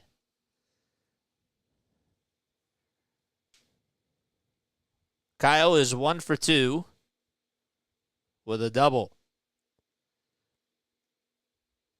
2-0 is the score. The pitch. That's popped up. Headed out towards the first base side and foul ground. Vientos gets under it. Now he has to come in towards home plate and he makes the catch. He lost it for a second and the wind just kept blowing it in towards home plate. And the inning is over. So after a leadoff double, nothing to it. The wind is really blowing the ball in tonight. We head to the top of the 6th. Phillies still down 2-0. Absolutely windy. It's supposed to happen here in Florida. Both teams have off Monday, so there's obviously a doubleheader for admission for Monday as an option too. Yeah.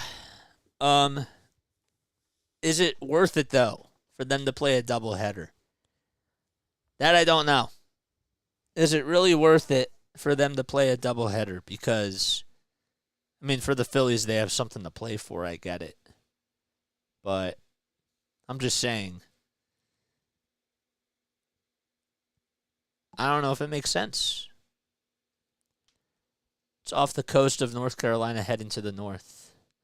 All right, guys, if you're new to the channel, hit the like button, hit the subscribe button. Time out now for our scoreboard update, presented by Play with JJ. All right, so let's take a look at the scores. This is not the score that I wanted. There we go. So the Pirates and the Reds lead at 3-2, okay? And then we have the Cardinals at the Padres going on later tonight as well. And then the Giants, where are the Giants? Giants are on Apple TV. There we go. Giants and Dodgers play at 10:10. Okay, they're on Apple TV later. Yankees are up 6-0 against Arizona. So again, okay, as we're taking a look at this, if the Diamondbacks lose and the Phillies win, the magic number for that number 1 wild card spot goes down to not only 5, it goes down to 4. If the Phillies do lose, though, and the Diamondbacks also lose as well, this number right here goes down to 5. For a playoff spot, the Cubs did win, so the magic number is still at 5 unless the Phillies win. Then it goes down to 4. Hopefully that makes sense. We are keeping our eyes on the prize. First pitch to McNeil. That's outside and low for ball 1.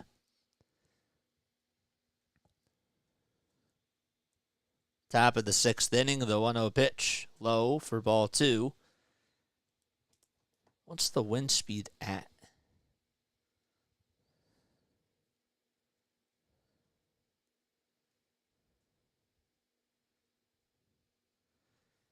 The 2-0 pitch. That's popped up over towards the third base dugout, and that goes out of play. So any Phillies win, it goes down, yes. So if the Phillies win tonight, the magic number for the wild card, for the number 1 wild card spot goes down to 5, and the magic number for them to get a playoff spot goes down to 4. The wind is blowing at 11 miles per hour. That's what it says. It looks pretty windy, though. 2-1 pitch. That's popped up. Out to right field, though. It's hooked foul, and it goes out of play. So the Phillies need the Diamondbacks to lose, and they have to win in order for this A thing right here, the number 1 wild card spot, magic number to go down to 4. Correct. 2 balls, 2 strikes, 95 pitches for Taijuan Walker. And the 2-2 off the plate and outside for ball 3. Zoom is a sponsor for the Phillies? I didn't know that.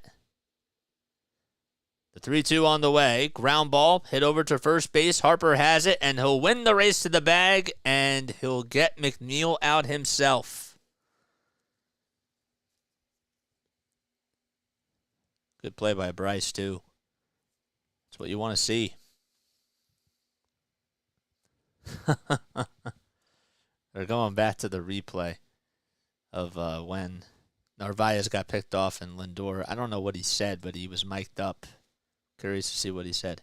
Can't find the subscribe button. Larry or Kathy or anybody on there, tell him where the subscribe button is. As the first pitch in this at-bat is taken down low for a ball. Maybe they could help you. It should. I don't know if you're watching this on TV or not. You'll have to let them know. The 1-0 pitch, that's fouled back. And the count is now 1-1. Let's take a sip of water.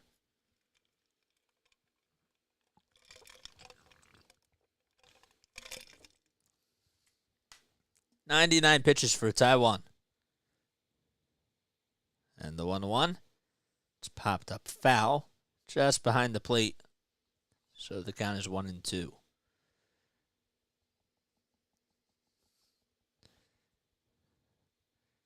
A 100 pitches. And the 1-2 on the way. Swing and a miss. And Pete Alonso strikes out again. Fool me once and fool me twice. That's what happens. He got fooled twice.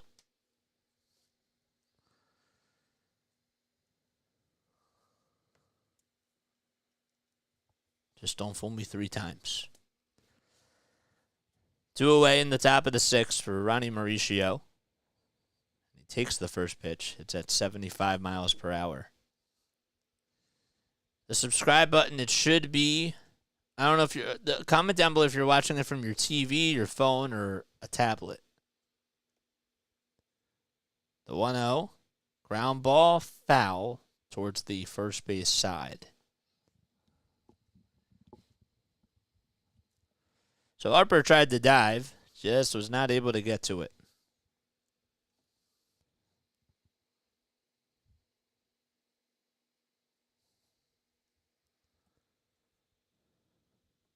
Just missed it. Not on TV, I'm just watching it on my phone. Thanks so much. So it should be, let me see. 2 balls, 1 strike. And the next pitch. It's popped up, hit out to left field. Marsh gets under it, and he will make the catch as there's out number 3. That was a big 1-2-3 inning for Taijuan Walker. So his night is most likely done. He goes 6 innings, allows 5 hits and 2 runs. And the inning is over. There we go. Luciferian's here. Yo, Ron, I might be able to help you, but I've drank a lot of beer tonight. So, Ron, okay, you're watching on the TV. Okay, so he said he's watching it on his phone. So, now I can help you because I have a break here. So, what you do is underneath the video, you should see, I can't show it to you with the green screen, but you should see a thumbs up button. You should see a share button. And then right above that, you should see my channel. And there should be a subscribe button right there. There should be.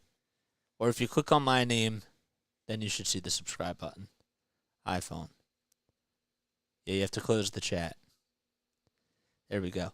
Guys, if you're new to the channel, hit the thumbs up button, subscribe button. My name is Jason Joseph, and this is Play by Play with JJ.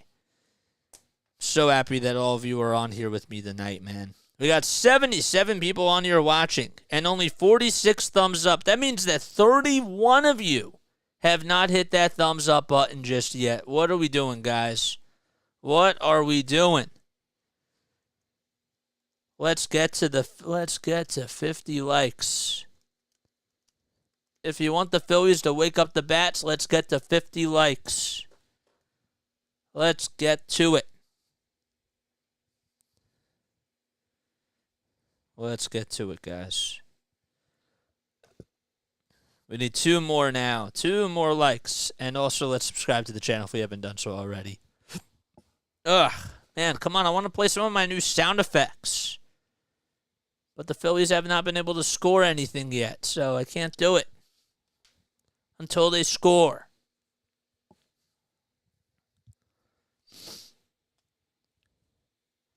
Is this the last Apple TV game?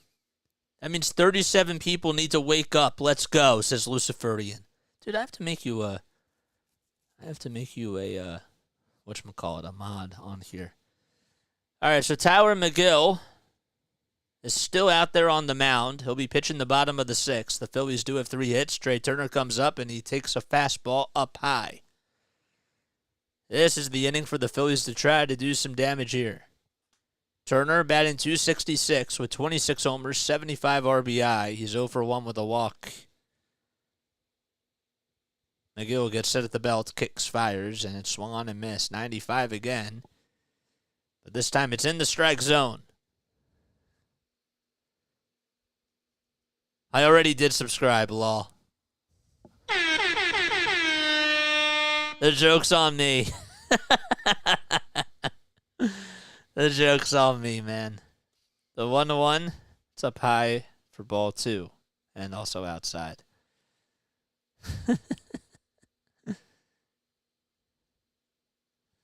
2 balls, 1 strike. And the pitch to Trey, foul ball. Almost said fly ball, but it was a fly ball, but it was hooking foul. Big spot here for Turner. 2 balls, 2 strikes. Nobody out in the bottom of the 6th. Nobody on 2. The 2-2 pitch popped up. Hit out towards foul ground. Getting under it is Vientos, and he can't make the catch. He dropped it. The wind just blew that thing in, and Vientos tried to make the basket catch and battle the wind, and he couldn't do it that time. So Turner stays alive. And Narvaez also took his mask off. He was going out towards that first base side. He thought it was going to be popped up behind the plate. And then it just blew it up. It just blew it all the way towards that right side.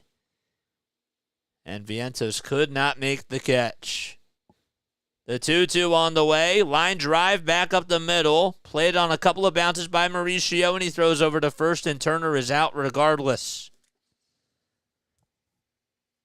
So Turner grounds out to second. There's 1 away.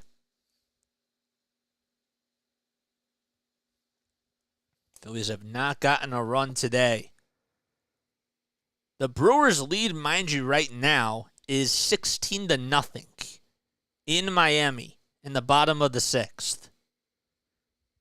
Absolutely crazy. Bryce Harper comes up, and he takes that one up high for a ball. Ryan Spilbors. I didn't know he was a part of the team, the broadcast team. Huh.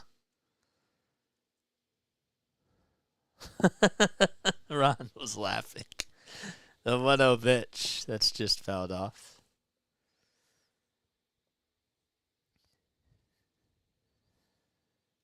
See a lot of sweaters at the ballpark tonight. Lots of long sleeve shirts, too. Must be cold because of the wind.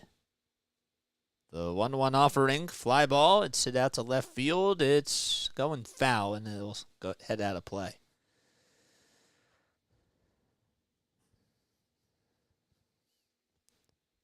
Probably should have had my, I guess I could always put my, I guess I'll do that. Okay, we'll put this laptop on, too. The 1-2 pitch. Got a piece of Bryce Harper, and it hit him. Hit him right on the knee. He's in pain as he gives his bat to the bat boy. And Harper will walk over to first. He's hobbling a little bit, but now seems to be walking a little bit more normal. And the tying run is coming up to the plate.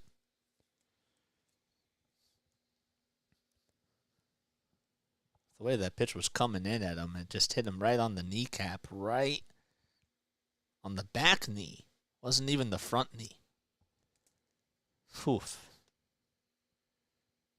Bertha, thanks for coming on here, Bertha. There we go. Harper leads off at first. And now Alec Bohm is coming up. The pitch by McGill in the dirt for ball one.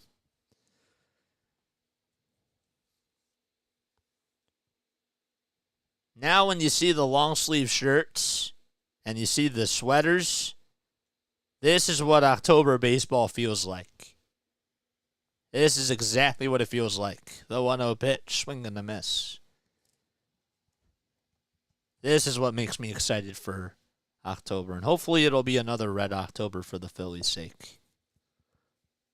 That would be really cool. Bohm up at the plate.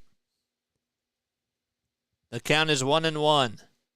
McGill with 4 seconds left on the pitch clock, and Bohm fouls that one off. Just chops it foul, and he looked like he got his pitch, and Bohm was yelling at himself. It was a pretty good pitch to swing at. Just mistimed it. Only 88 pitches for Taijuan McGill. Phillies have not been able to solve him yet. The 1-2 on the way. Bouncer back up the middle. And Lindor flips it over to second, and Mauricio can't make the play. Harper slides in there safely. That's probably going to be an error, I assume, on Francisco Lindor, as he just threw it over a little bit too far for Mauricio to get to it. And Mauricio, even though he has a pretty big wingspan, was just not able to extend his arms out. And that puts runners at first and second. And Rob Thompson is over at the stairwell because Harper was still in some pain as he's grabbing onto that knee. But he's standing up. I don't know if he banged with the... Yeah, he did. He did. Banged that left knee with Mauricio. And Mauricio had his foot on the bag, just was not able to get to it. So Bryson Stott's coming up. Takes a strike at the knees. So Bohm's over at first. They ruled it as a single. Wow. I'm shocked. 2 runners on for Bryson Stott. The pitch. Swinging a foul ball. Just goes in and out of the glove. I am shocked that they ruled that as a single. It's thundering here on 11th Street, says Ron Rosati. Uh-oh. That's in Philly. Getting ready to pour out. Uh-oh. This guy's been doing pretty good over his last 4 outings. No balls, 2 strikes to Bryson Stott, and the next pitch inside and high for ball 1. I'm also a little surprised that nobody has come out to have a little mound visit with Taijuan McGill here. This is probably, I assume, going to be his last inning. He has 92 pitches already. So Bryson Stott is up at the plate.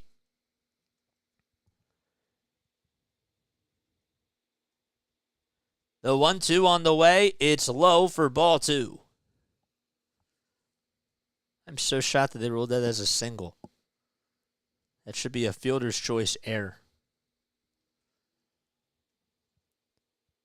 Stott's 0 for 2 with a fly out and a strikeout.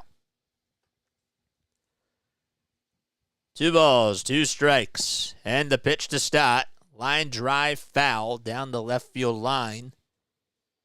And a good job again by Stott to keep the at-bat alive. Bryson is 25 years old. He will be 26 on October 6th.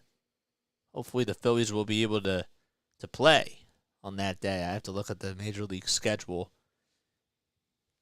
and see. The 2-2 on the way. Swing gonna miss, and Bryson Stott strikes out on a fastball right down the pipe. And there's 2 outs now.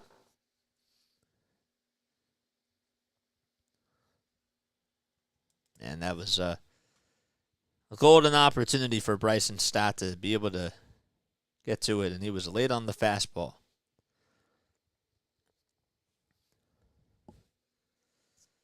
And now JT Realmuto comes up.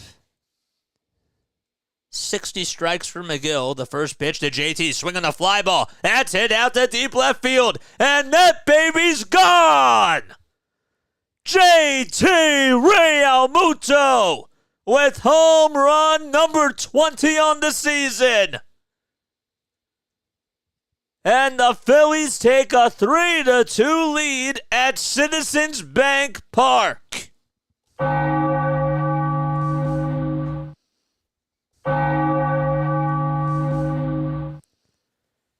That is how you do it.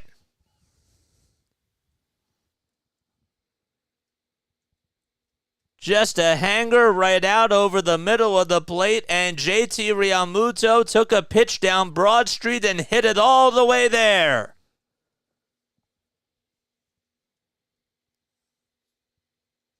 Just barreled it up. Great swing and a great stride on that fastball. 3-2 Phillies. And here comes Castellanos, who takes the first pitch in this at-bat down low. Ring that bell. I like that. The 1-0 to Nick Castellanos, that's low for ball 2. We will definitely be doing that more come playoff time. I got to cut that highlight call too. 2 balls, no strikes. The pitch. Ground ball. Rolled over to the third base side. Beatty has it, flips it over to first. And the inning comes to an end. The Phillies do get a 3-run home run on the first pitch to JT Realmuto. And they take the lead 3-2 as we go to the top of the 7th inning at the bank.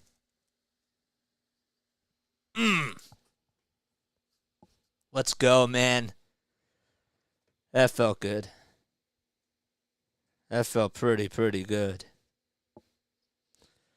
All right, guys, so what we do when we go to the top of the 7th inning is we ask a Phillies trivia question, okay? That's what we do.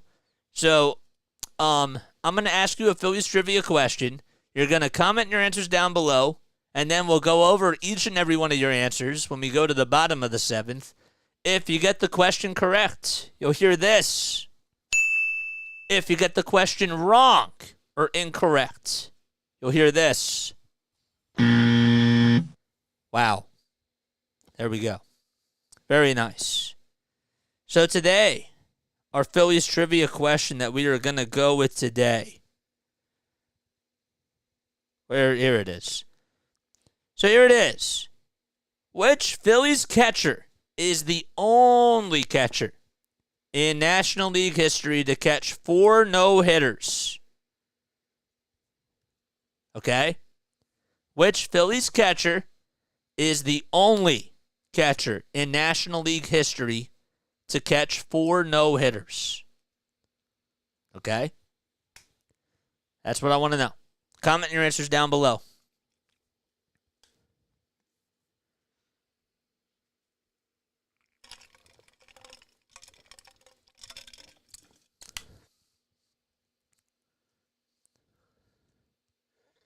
Great time for him to come out of his slump.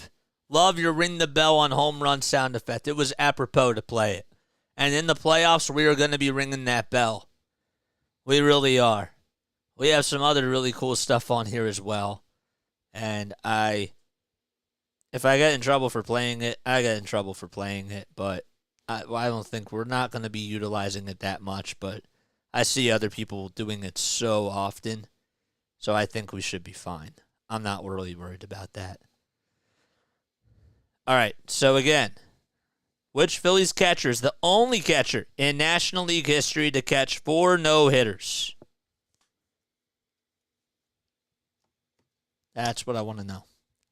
Matt Strahm will be pitching the top of the 7th inning in 52 games. He has a 9-4 record with a 3.20 ERA, and the first pitch he throws is a strike on the outer edge of the plate.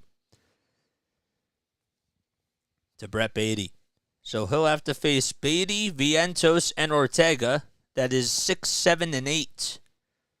The 0-1 ground ball hit over to third base. Bohm has it, flips it over to first on the run. It's in time, and Beatty is retired. So Taijuan Walker, his day is done after allowing 5 hits.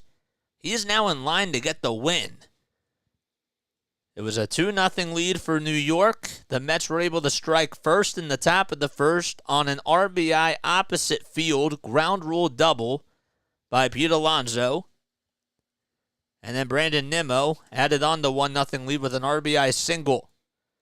First pitch in this at-bat, that's a screamer that's hit out to left field, and that's hooking long foul by Mark Vientos, who's 0 for 2 today. So Nimmo had the RBI single in the top of the fifth to make it 2-0, and then the Phillies were able to get 3 runs on a 3-run home run by JT in the bottom of the sixth. The 0-1 on the way, inside and high for ball 1. Strom on the hill for the Phillies. 1 ball, 1 strike. Strom comes set. And the next pitch, that's fouled off.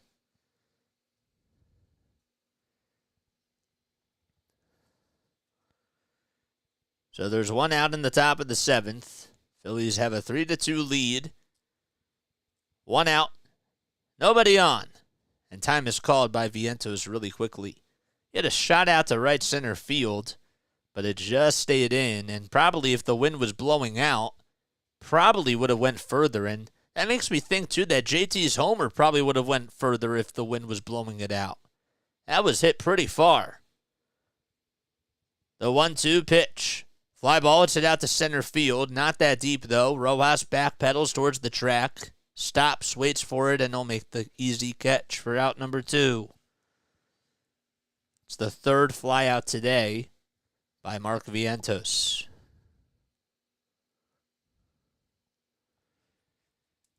Trisha Whitaker. I've never heard of her. She's a sideline reporter for Apple TV. Huh. I'll have to see if I can connect with her on LinkedIn or something. I do try to do those types of things, because I like to know who's in the business and who's involved. It's Rafael Ortega, who takes a strike at the knees at 91 for Strom.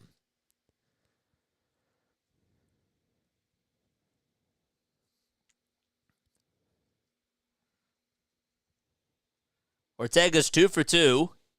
And the 0-1 pitch. Fly ball, it's hit out to right field. Castellanos gets under it towards the track, and he makes the catch.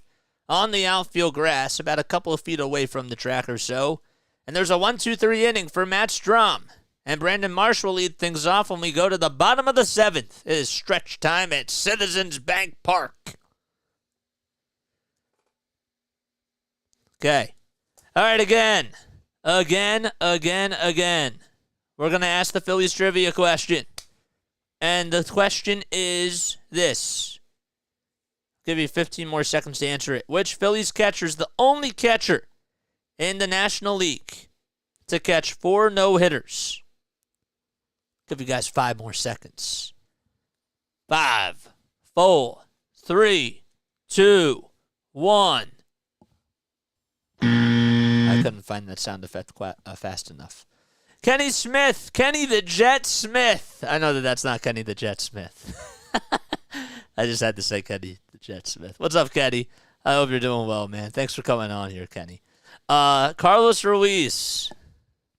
That is correct. Congratulations. You got that correct. Ozzie Virgil. Tim McCarver. Larry says, pick me. I'm kidding. But no, the answer is Carlos Ruiz. Now, let's actually think about this, right? He caught Cole Hamels' no-hitter. He caught 1 no-hitter in a perfect game from Roy Halladay. And then the Phillies had a combined no-hitter from their bullpen. It was I forget who started. I think Cole Hamels started that game, if I recollect that correctly. But it was a bullpen game, and the Phillies were able to get a combined no-hitter. Jason Varitek was actually the only American League catcher to do it, in case you're wondering. So, it was not Darren Dalton, not any of those other guys. Thank you all so much for playing Phillies Trivia with us. No idea. Somebody singing Take Me Out to the Ball Game. Tell you what I do have on here.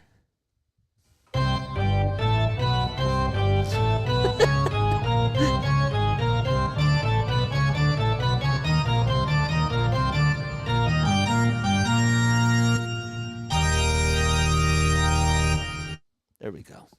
I have that. I like that one. That's pretty cool. Way to go, Kenny. Yes. 3-2 Phillies. We're in the bottom of the 7th, and Brandon Marsh comes up, and he lines this one foul down the right field line. David says he likes that. Thank you. Yes. We're not going to be playing them too often, but we are trying to. We're trying. We're trying to do some new things. I don't want to get in trouble, but we're going to be putting them in there just a little bit more. Charge. 1 ball, 1 strike. Tyler McGill went 6 innings, just allowed the 3-run homer by JT Realmuto. The 1-1 broken bat. It's a foul ball, though. Jude likes it. Man, that definitely got some pieces of the wood. It didn't even look like he actually fully broke his bat. Almost did, though. Just, it broke into a couple of pieces, very small pieces. Guess you have to vacuum that up. We're at 50. We're at 50 likes. Let's get to 60. 1 ball, 2 strikes. Let's get to 60. The 1-2 pitch, fouled ball. Let's get to 60 likes. You have a good sense of humor. Thank you. I appreciate that. I try. I like to laugh at myself sometimes. I get a kick out of myself. Somebody told me when I was in high school, as the 1-2 pitch is swung on and missed for strike 3. So Marsh strikes out, but somebody told me in high school that if I had a comedy show and if I was the only person to show up at the comedy show, I'd probably still get a kick out of myself. And he's not wrong. The person was not wrong. So Phil Bickford has spent time with the Dodgers, and now he's on the Mets. He has a 5.18 ERA. He's facing Rojas now, and the first pitch in this at-bat is off the plate for ball 1. So 1 ball, no strikes. And the pitch to Rojas, swinging a fly ball, hit out to center field. It'll drop in for a hit. And Johan Rojas is able to get a 1-out single. Let's get to 80 likes. Guys, I've actually never gotten 100 likes before, so maybe we should get to that. Let's get to 80 likes. I'm going to keep this up here. Hit the thumbs up button and subscribe to the channel. If you need help, we have mods down there that'll definitely be willing to help you. Kyle Schwarber comes up. It's 3-2 Philadelphia with 1 out in the bottom of the 7th. And the pitch, it's up high and outside for a ball. So that'll make the count 1-0. Schwarber batting 196 with 45 homers. Needs 1 more RBI to reach the century mark. The throw back to first, not in time. Rojas on the bases for the Phillies. 1 ball, no strikes to Kyle Schwarber. The pitch. He takes a fastball right at the knees for a called strike. I think something else I might cut on here is a fastball right down Broad Street or something. I kind of wanted to use that as like a merch thing whenever I do merch. Fastball right down Broad Street. I think that's cool. The 1-1 pitch. The runner goes. The throw over the second base. It gets right past Mauricio. Rojas goes over to third, standing in there safely. So he dives into second base. The throw was a little bit wild by Narvaez, and it just got past Lindor and Mauricio. And now he goes over to third base, and a big insurance run is 90 feet away from scoring. Nice play by Rojas as well.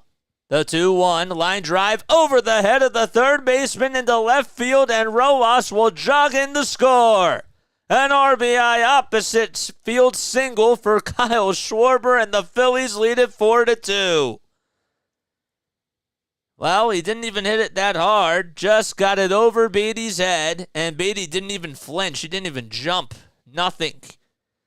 But Kyle did a good job at making contact with it.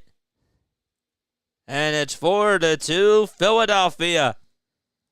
And see, this is what happens when you play small ball and you're able to steal bases. Here comes Trey Turner, who swings and misses at a fastball at 93. Well, there was no Schwarber, but an RBI will do. Turner's 0 for 2 with a walk. The 0-1 pitch up high for ball one.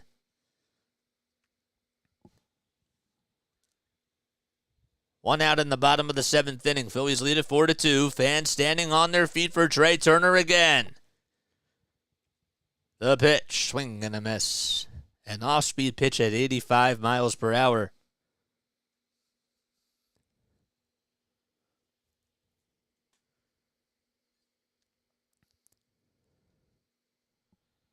Harper waits in the on-deck circle. The 1-2. High bouncer it over to third base. The flip to second. There's one, and Mauricio won't even think about throwing it to first base. So 2 outs in the bottom of the seventh inning as Turner reaches base with a fielder's choice ground out, and Bryce Harper is coming up. Just wanted to give you all a little scoreboard update and show you guys this. If you take a look closely, the Diamondbacks are losing 7-0 in the Bronx. Here comes Bryce Harper, the first pitch. It's up high for a ball, and Turner dives into second base without a throw. The perfect stolen base streak continues, and it goes to 29 for Trey Turner. The 1-0 on the way, that's low for ball two. And see, this is what the Phillies did such a good job at last year when they were making that big run in the postseason, and it all started in that ninth inning against the Cardinals. They were getting on with small ball action, stealing bases, pushing the ball out towards the out towards the infield and making plays happen. And now Bryce Harper is going to be intentionally walked. And they're going to want to take their chances with Alec Bohm. I guess that you can't really blame them for doing that. 2 runners on in the bottom of the seventh for Alec Bohm. The first pitch, way down low and outside, and Bohm says to stay. And now time is called as we have a little mound visit right here. I believe. Nope, Narvaez just stood up. Reed Garrett is getting loosened up in the Mets bullpen. 2 outs in the bottom of the seventh. The Phillies just got another run on an opposite field RBI single by Kyle Schwarber. The 1-0 pitch, swing and a miss. That pitch was up high, and Alec Bohm just had to swing at it. It was at the eye level. He thought he had to swing at it. In case you're wondering, Johan Rojas, who also stole a base, had his 14th stolen base. The 1-1 fly ball hit out to right field. It's not that deep, though. Thought it was going to be, but McNeil gets under it. He'll make the catch, and the inning is over. The Phillies do get an opposite field single, RBI single from Kyle Schwarber, and we go to the top of the eighth. 4-2 Phillies. All right. We're going to take a look at that scoreboard again. 7-0 New York. It's going to the bottom of the eighth. You see that 16-0 lead that the Brewers have in Miami? That is big. Absolutely big. And the Reds are losing 6-5 against the Pirates. How about the Pirates, man, playing some really interesting, meaningful baseball games? Seriously. Then which score am I missing here? I'm missing a score here. Nope. Which score am I missing? Oh, the Cubs game. Because the Cubs lost. The Cubs won. Okay. All right, so these are the NL wildcard standings right now. Taking a look at them right here. So Miami, if they lose, they're now going to be a game back behind Chicago. If the Reds lose, they're now a game and a half behind Chicago. Interesting.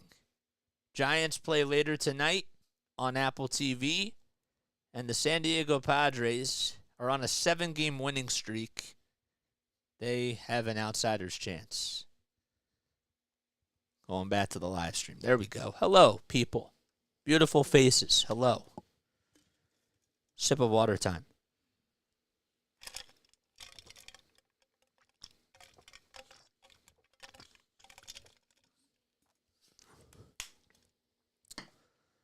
Oh, boy. If you guys are new to the channel, hit the thumbs up button, subscribe to the channel.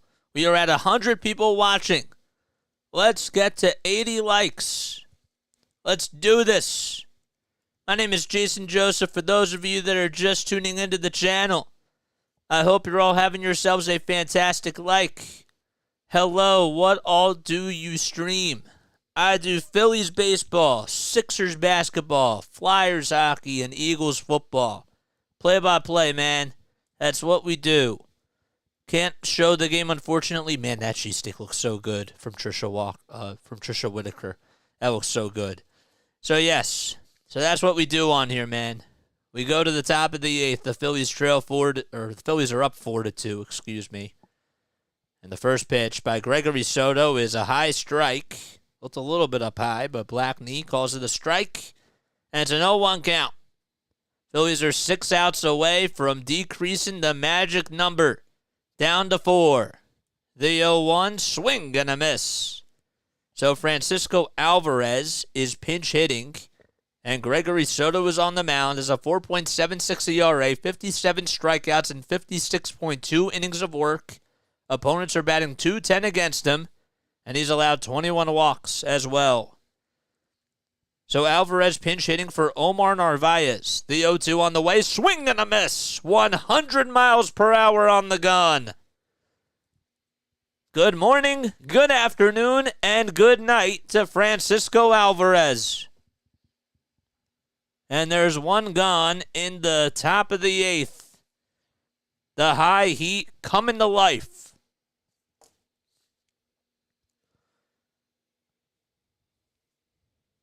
So 1 out, and here comes Brandon Nimmo, who takes a strike at 98 miles per hour. Right down the pipe. Nimmo's 1 for 2. He walked, singled, had an RBI as well, and scored a run. The 0-1, low and outside for ball 1. That reached 99, but it was way down low. Soto was acquired from the Phillies during the trade deadline. The 1-1 fouled off. Looked like a slider at 87.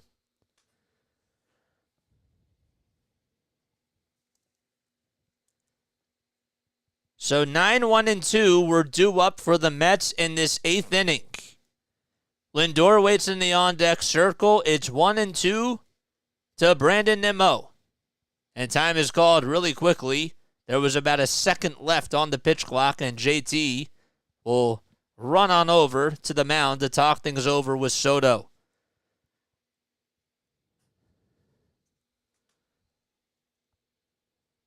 And while we're having this conversation, let's go back to that scoreboard. See where it is right now. Still 7-0. Keeping our eyes on that Diamondbacks game. 6-5 in Cincinnati. I can't believe that the Pirates are winning. That is wild. And 16-0. It's like 10-0 in the second inning.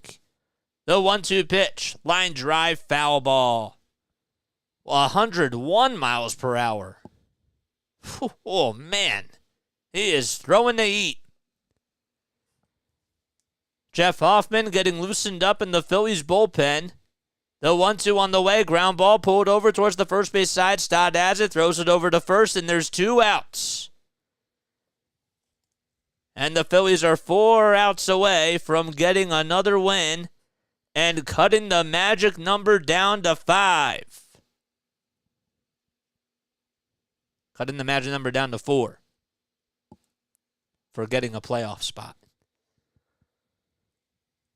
So 2 outs in the top of the 8th now, and here comes Francisco Lindor batting on the right side. First pitch, strike called at the knees at 99.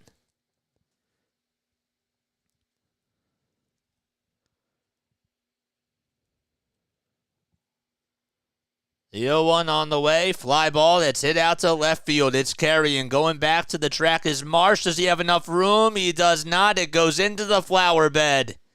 And it's a 1-run game. Francisco Lindor hit his 27th home run out to left field. It's now 4-3 Philadelphia. I'm surprised he got under it. I mean, he hit it pretty sharply. So he now has the most homers in Mets franchise history at the shortstop position. Just passed his record last season at 26. McNeil will show bunt. He bunts it down the third base line. It's a foul ball, though. So it's a 1-run game. Soto threw a fastball right down the middle, and Lindor was just praying that it had enough to go out, and Marsh just ran out of room.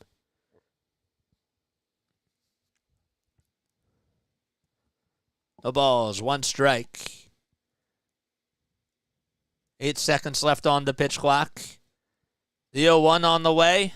Strike called on the outside corner at 99. 12 pitches for Soto so far in this 8th inning. McNeil at the plate. The 0-2. Bouncer hit back up the middle, and Stott dives and gets to it, but it's an infield single for Jeff McNeil. It was a slow roller that just bounced past Gregory Soto. It's a slow bouncer. And Stott tried to get to it up the middle, tried to slide, stop it. And it's an infield single, and that's back-to-back hits allowed by Gregory Soto. And McNeil certainly has a lot of speed.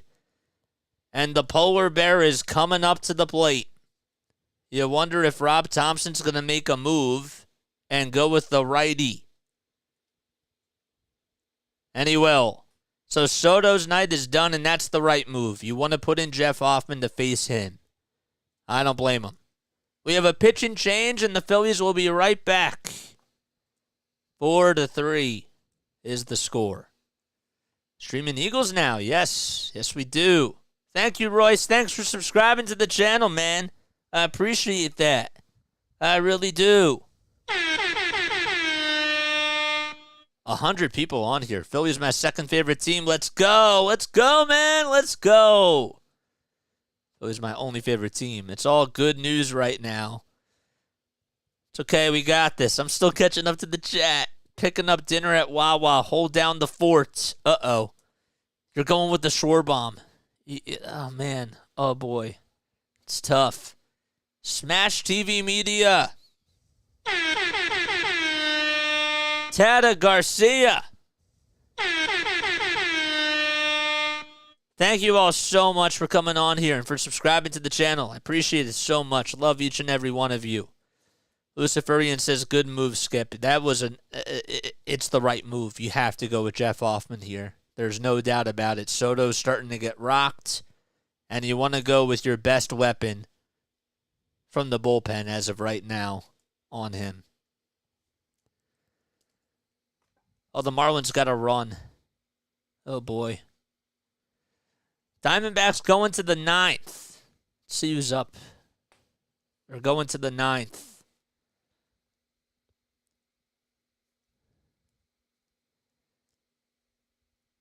McCarthy, Walker, and Thomas. Alex Thomas are due up. Who's pitching the shutout? Luke Weaver? Against his former team? 5 1/3, 4 hits allowed. Huh. Wow. That's wild. So my name is Jason Joseph. If you're new to the channel, I'm a broadcaster from South Jersey, and I've been calling Phillies games on here throughout the entire season. Do Sixers basketball, Eagles football as well, and Flyers hockey. So I love doing this for you guys. Graduated from Rowan last year in the spring, and have been coming on here ever since December. So, and yeah, we have a lot of fun doing this. Scott Rowland got inducted today into the Phillies Wall of Fame. We didn't even talk about that. We'll probably talk more about that tomorrow because I'd like to hear what your thoughts were about that. I love you guys too. I really do. All right, here we go. Top of the 8th, 2 outs, a runner on. Pete Alonso comes up and he pops the first pitch up against Jeff Hoffman. Turner gets under it, right behind the bag, and makes the catch. It was a fastball down the middle, and Jeff Hoffman wins the battle, and Rob Thompson makes the right move. We go to the bottom of the 8th, 4-3, Philadelphia. Wow. I'm surprised that he swung at the first pitch there. Hoffman is pretty good, man. He is. All right. Oh, boy. Let's go back to that scoreboard. Actually, we'll do it in a couple of seconds. I have my eyes on it. It's the top of the 9th.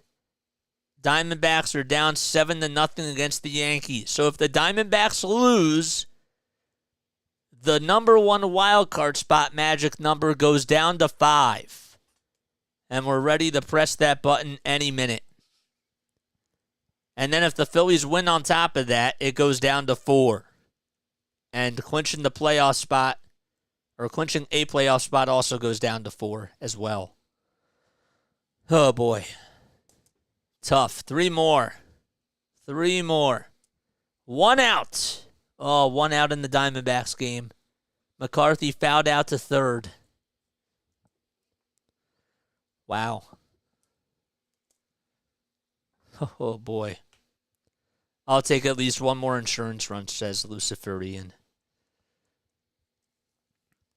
1 out in the top of the 9th.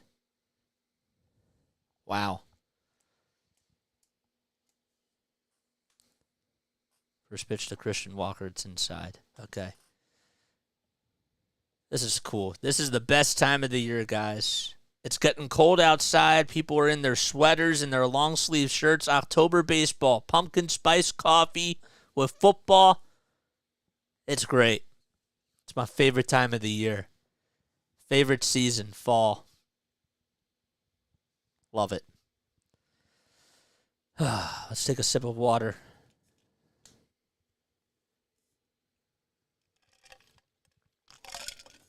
Diamondbacks just got a home run from Christian Walker, 436 feet. Solo homer. So the scoreboard update looks like this. Drew Smith is coming in to pitch the bottom of the 8th inning.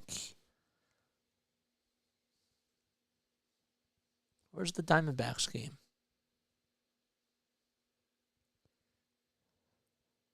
Huh.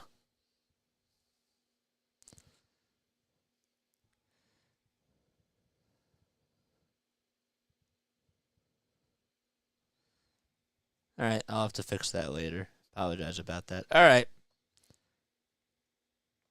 Go back. All right.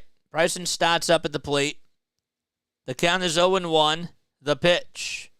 That's outside for ball 1. 1 ball, 1 strike. In the bottom of the 8th. Phillies lead it 4-3. The pitch. There's a little bouncer that's fouled off towards the third base side. Yeah, I know. I have to change that. I don't know why it moves. I guess I have to do a window capture. Probably should just do that next time. But you live and you learn. 1 ball, 2 strikes. And the pitch to Stott, that's fouled off. Diamondbacks just got their second out. Craig Kimbrell's getting loosened up in the Phillies bullpen to pitch the 9th inning. So it's up to Lourdes Gurriel Jr. It's 1-1 on him. The 1-2 to Stott. Line drive over the glove of Mauricio into right field for a hit. And Bryson Stott gets on with a leadoff single to start off the bottom of the 8th.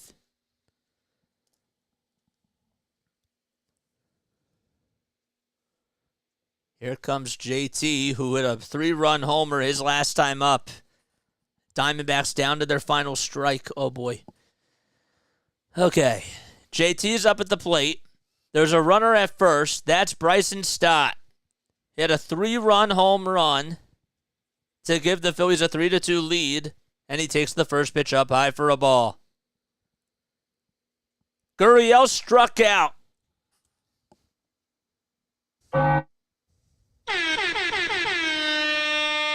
Diamondbacks lost. The 1-0, it's in there for a strike. The throw to second base to get Stott. It's in time. Wow, what a throw by Alvarez. It was high. It was even a more incredible swipe by Ronnie Mauricio. Wow. I didn't know he had that in him. That throw was high. And what a swipe that was by Mauricio. So Stott gets caught on the bases. Got him right there. Yep. Got him. All right, we got to change this number here. Got to change this number.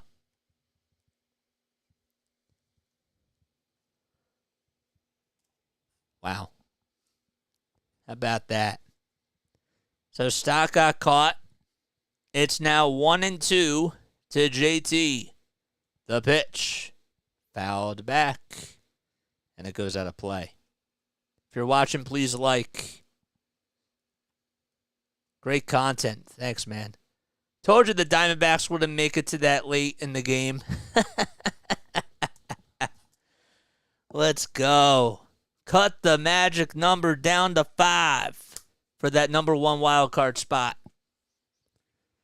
1 ball, 2 strikes to JT. The pitch, that's low and outside for ball 2. Just can't be easy, huh? Can't. That was a really nice swipe. 1 out, nobody on. The 2-2 pitch, fly ball, hit out to left field. It took him foul. It goes out of play. It is a shame that Stott got caught stealing.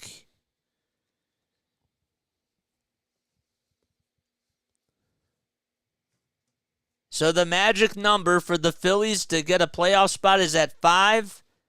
And for them to get the number 1 wild card spot, it's at 5 now too. The 2-2 inside for ball 3. 1 out, nobody on. The count is full to JT.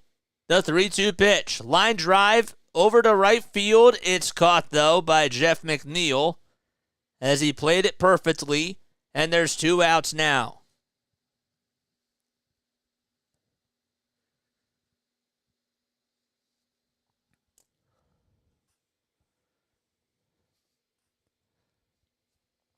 So now Nick Castellanos is coming up. He did have a double to extend his hitting streak.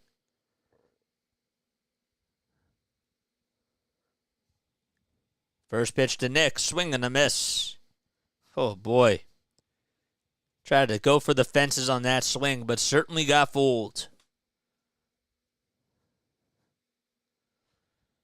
No balls, 1 strike. The next pitch, that's low and outside for ball 1.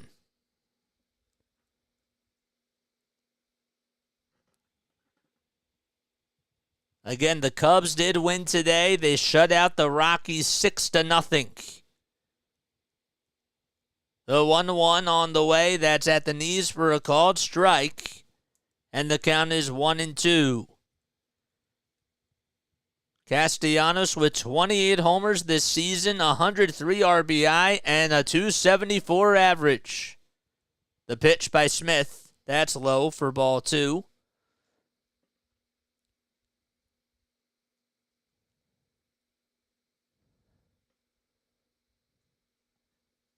Castellanos has had 2 multi-hit games in a row. The 2-2 on the way. Strike 3 called as he gets caught looking at a fastball right at the knees. And Craig Kimbrell is looking to close the deal. The Phillies are 3 outs away from making 2 magic numbers down to 4. Can they do it? Wow. This is awesome. This is pretty awesome. I'm not going to lie. Hit the thumbs up button, guys. Let's get to 100 likes on here. If we haven't done so already, hit that thumbs up button. Let's get to it.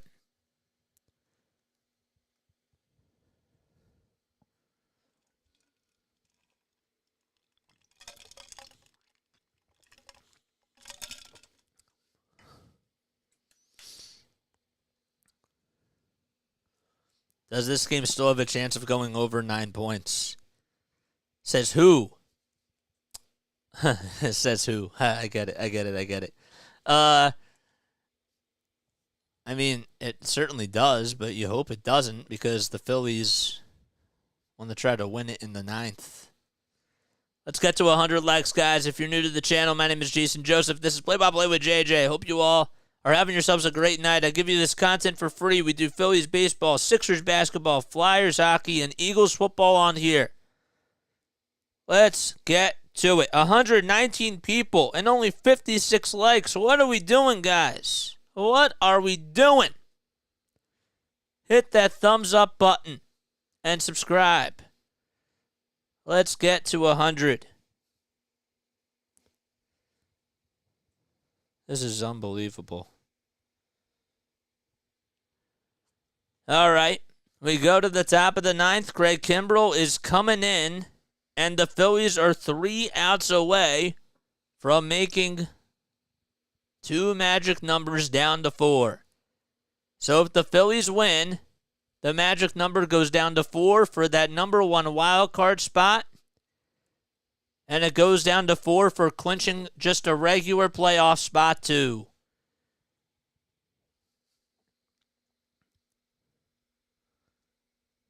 The Reds are down 6-5. That's in the top of the 8th. Okay. So Kimbrell comes in 67 games. He has a 3.18 ERA. He's gone 65 innings, has 87 strikeouts. In those 65 innings, opponents are batting 183 against him. Mauricio leads off the top of the 9th. The first pitch that just misses inside for a ball.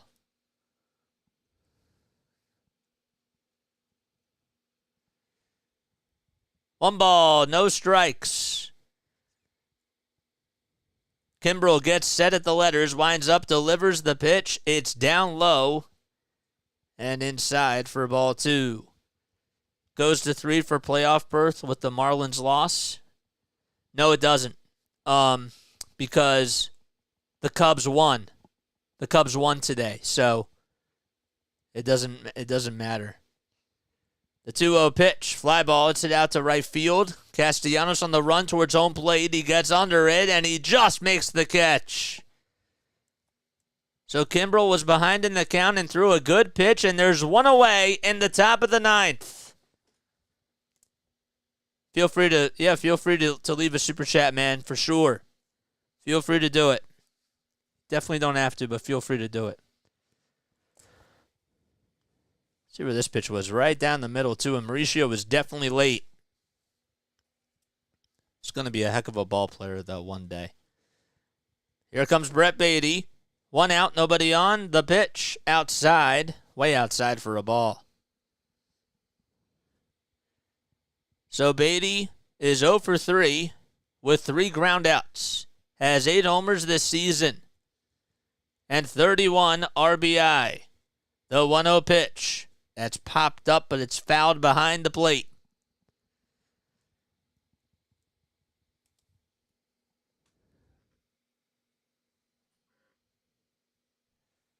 One ball, one strike. They say that Beatty's probability of reaching base is at 34%. And time is called really quickly, and JT made the right play because Craig Kimbrell always loves to play with fire when it comes to the pitch clock.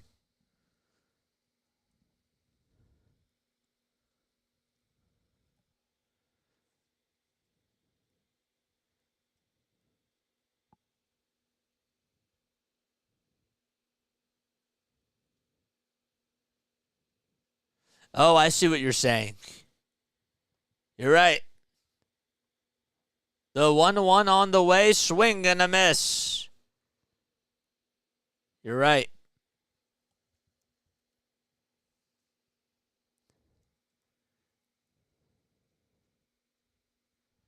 So 1 ball, 2 strikes. With 1 out and nobody on. Kimbrell comes set above the letters. Looks back to third, winds up the pitch. Off the plate for ball 2. You're right. Now the magic number is 4 for clinching a playoff spot. You're right. And if the Phillies win, it goes down to 3. Fans praying for 2 more outs. And time is called again with 1 second left on the pitch clock. And JT just doing a good job at just charging out towards the mound. Oh, man. Kimbrell with 417 all-time saves. He's 3 saves behind Kenley Jansen.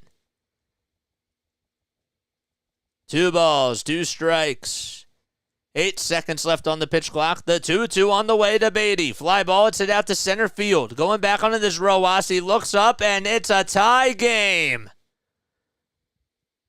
Oh, my goodness. Brett Beatty in the guts of the game. Plays spoiler, and we have a tie game in the top of the 9th. 432 feet out to center field. And a blown save for Craig Kimbrell.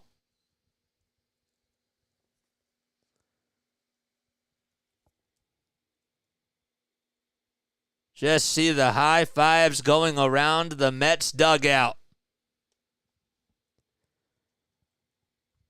And if the Phillies are going to win, they're going to have to do it in walk-off fashion. The first pitch to Vientos, it's in there for a strike. It's a fastball right down the middle of the plate, too. In Beatty's wheelhouse. No balls, 1 strike. With 1 out, bases still empty. The pitch up high for ball 1. I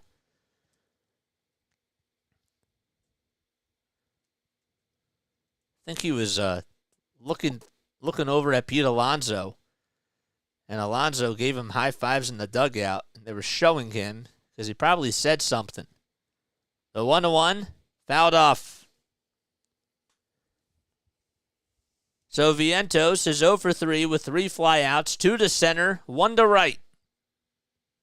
1-2 is the count. 3 seconds left on the pitch clock. And the pitch. Swing and a miss. Craig Kimbrell gets the 2nd out of the inning. On a big strikeout there. Phillies will have 8, 9, and 1 due up in the order in the bottom of the 9th.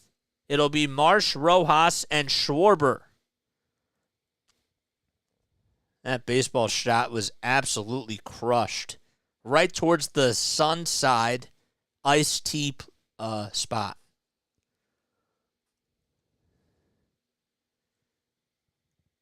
Two outs, and here comes Daniel Vogelbach. And he fouls off the fastball right off the mask of Ryan Blackney. Blackney's like, I'm all right. Everything's fine. The count is 0-1. 2 outs, nobody on. I mean, that thing came. It definitely got a piece of him on that mask. The 0-1 pitch. Outside for ball 1. Vogelbach, a journeyman himself, batting .234, has all 13 of his homers against right-handed pitching. The 1-1 on the way, swing and a miss. A slider at 86 at the knees. And you don't want to throw him a fastball right down the middle, whatever you do.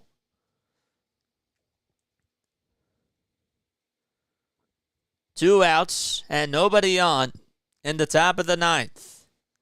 It's a 4-4 game. The 1-2 on the way. Oh, man, that was on the inside corner. But Ryan Blackney does not give Craig Kimbrell the benefit of the doubt. That was easily a strike. 96. The 2-2 pitch.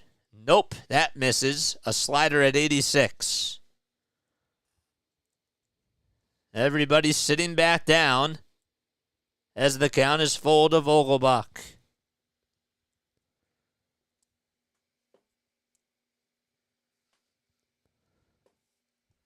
The 3-2 pitch. Fly ball, it's hit out to right field. Castellanos gets under it, has to go towards home plate, and he makes the catch, and the inning is over.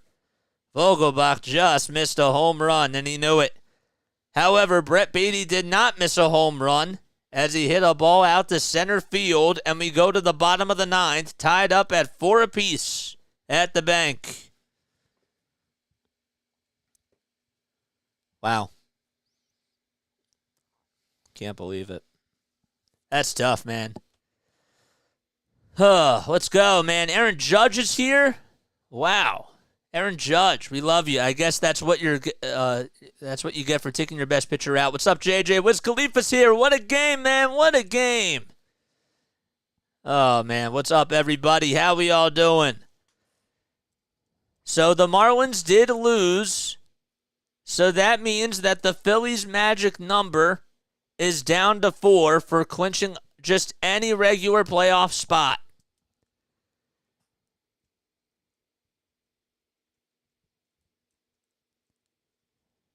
And the magic number for that number 1 wild card spot is at 5.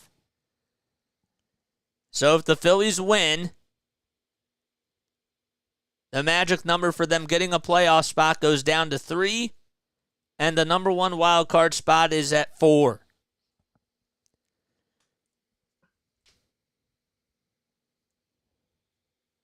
So taking a look at the wild card standings right now, let's go to it. There it is. So the Marlins are now 79 and 74. It should be 79 and 75. So now they're a game behind them. But it didn't update yet. So, whatever. It's all right. Let's go back to the live. Let's take a sip of water. If you're new to the channel, comment down below, subscribe to the channel, and turn on those notification bell icons too so that way you know when I upload.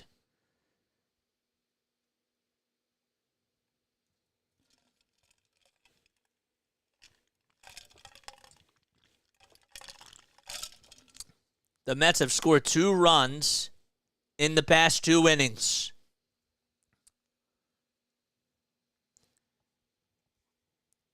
It does because the Marlins are now out of it. So that's technically correct.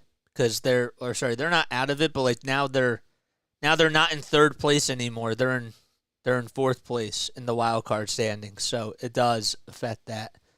Brooks Rowley, the Mets closer, is going to come in to pitch the bottom of the 9th. Tim LeCastro is going to go out to left field. So Vogelbach was the guy that came in to pinch hit for him. And now Yohan Rojas comes up. The first pitch, he takes it just up high for ball 1. We're tied up 4-4. Christian Pache is up, excuse me. for Brandon Marsh. The 1-0 on the way. That's fouled off. And the count is 1-1. I don't know why. Sometimes I get confused. You think you're going to have a heartache, says Luciferian. The 1-1 pitch. Outside and high for ball 2. Larry says, I thought that the D-backs and the Cubs mattered. Well, the Cubs did matter because the Cubs were tied with the Marlins. If both of them won, then both of them do matter still. But because one lost, that's what matters. We're saying any wild card spot. Any wild card spot. The 2-1, that's outside for ball 3.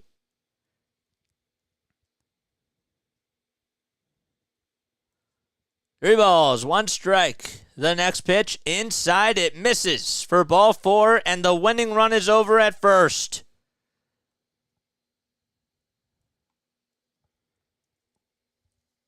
A leadoff walk to start off the bottom of the 9th, and Yohan Rojas is coming up to the plate. I'm interested to see if Rojas is going to try to bunt Pache over and get Kyle Schwarber to come up. Rojas does show bunt the first pitch. It's outside and high for ball 1, and the count is 1-0. Right, that's correct. Because they're out of it now. They're now 1 game back behind the Cubs.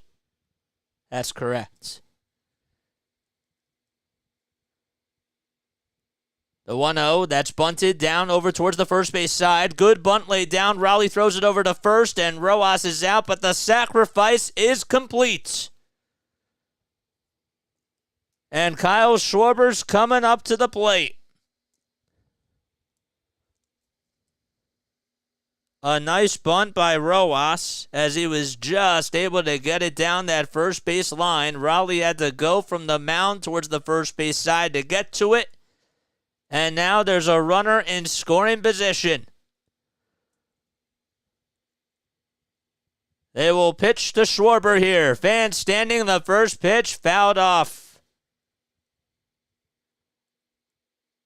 I guess you kind of have to pick your poison. The Phillies have 8 walk-off wins this season. The Reds have the most. They have 10. The Phillies are tied with the Giants at 8. And the Marlins have 9. The 0-1 to Kyle. Low at 79 miles per hour. Schwarber has 4 career walk-off hits. The last time he had a walk-off was against the Dodgers. It was a home run. Infield playing back. The 1-1 to Schwarber. He fights that one off. It's fouled, though, and the count is 1-2.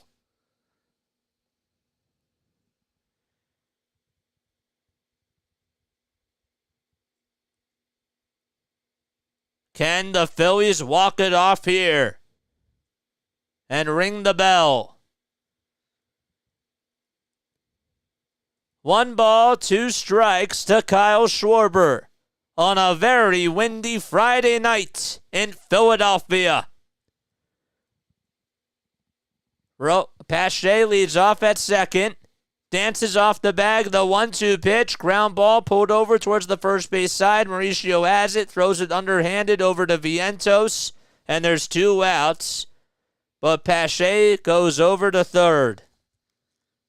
And now Trey Turner is looking to be a walk-off hero.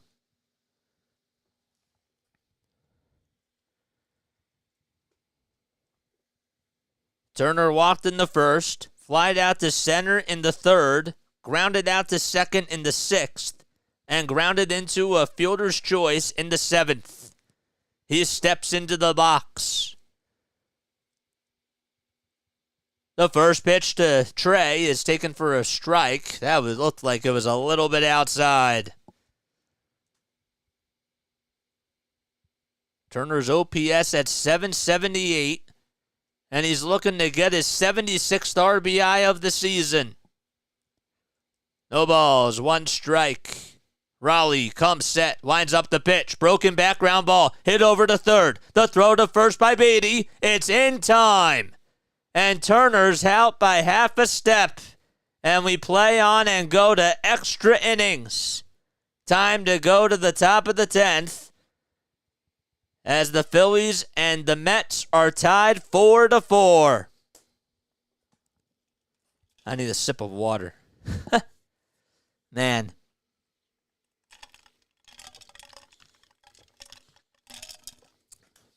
If you love baseball as much as I do, if you love the Phillies as much as I do, if you want the Phillies to win, hit that thumbs up button, subscribe to the channel. Mods, do your work. Let's get more and more people to subscribe. Let's get to 100. Let's get to 100 likes.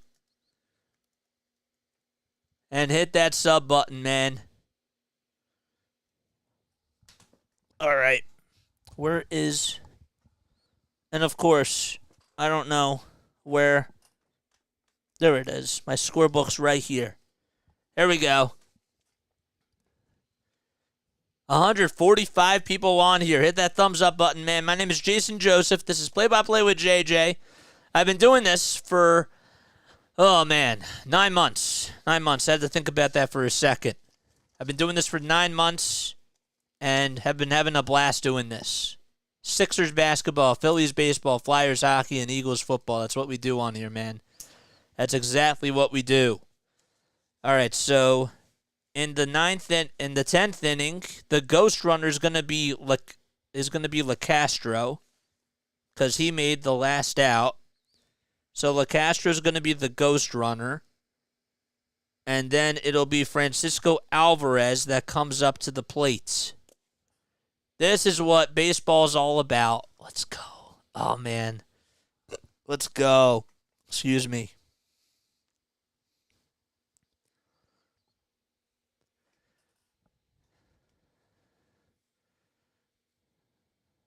Wow. All right, I'm not going to play that right now. Sir Anthony Dominguez going out there for the 10th. In 54 games, he's 4-5. This is a big spot for him right here. A 4.02 ERA in 47 innings, 44 strikeouts, 19 walks allowed, a 1.43 whip. Pache is going to be playing left field now for Brandon Marsh. The good news for the Phillies is that Turner's going to be the ghost runner at second. The first pitch to Alvarez is fouled back towards the screen. So in case you're wondering how we got here, the Mets had a 2-0 lead thanks to an RBI double by Pete Alonso in the first off of Taijuan Walker. As the 0-1 is grounded over towards the third base side, Bohm has it, throws over to first on the run, and there's one away. So Alvarez, who did not start in tonight's game, grounds out to third, and the ghost runner stays put at second base. Brandon Nimmo at an RBI single in the top of the 5th. The Phillies would then take the lead on a 3-run homer by JT Realmuto in the bottom of the 6th inning, and then got another run on an RBI single by Kyle Schwarber in the bottom of the 7th. The first pitch in this at-bat is taken for a strike by Brandon Nimmo. So the Phillies were up 4-2. Then Francisco Lindor hit a solo homer in the 8th. And Brett Beatty tied the game up on a solo homer in the 9th. The 0-1 off the plate for ball 1. The Pirates have also extended their lead 7-5 against the Reds. The 1-1 off the plate for ball 2. The ghost runner at second base is LeCastro. He started in last night's game, but not tonight. It was Rafael Ortega who had 2 hits against Taijuan Walker. The 2-1 delivery, swing and a miss at 98 miles per hour on the inside corner.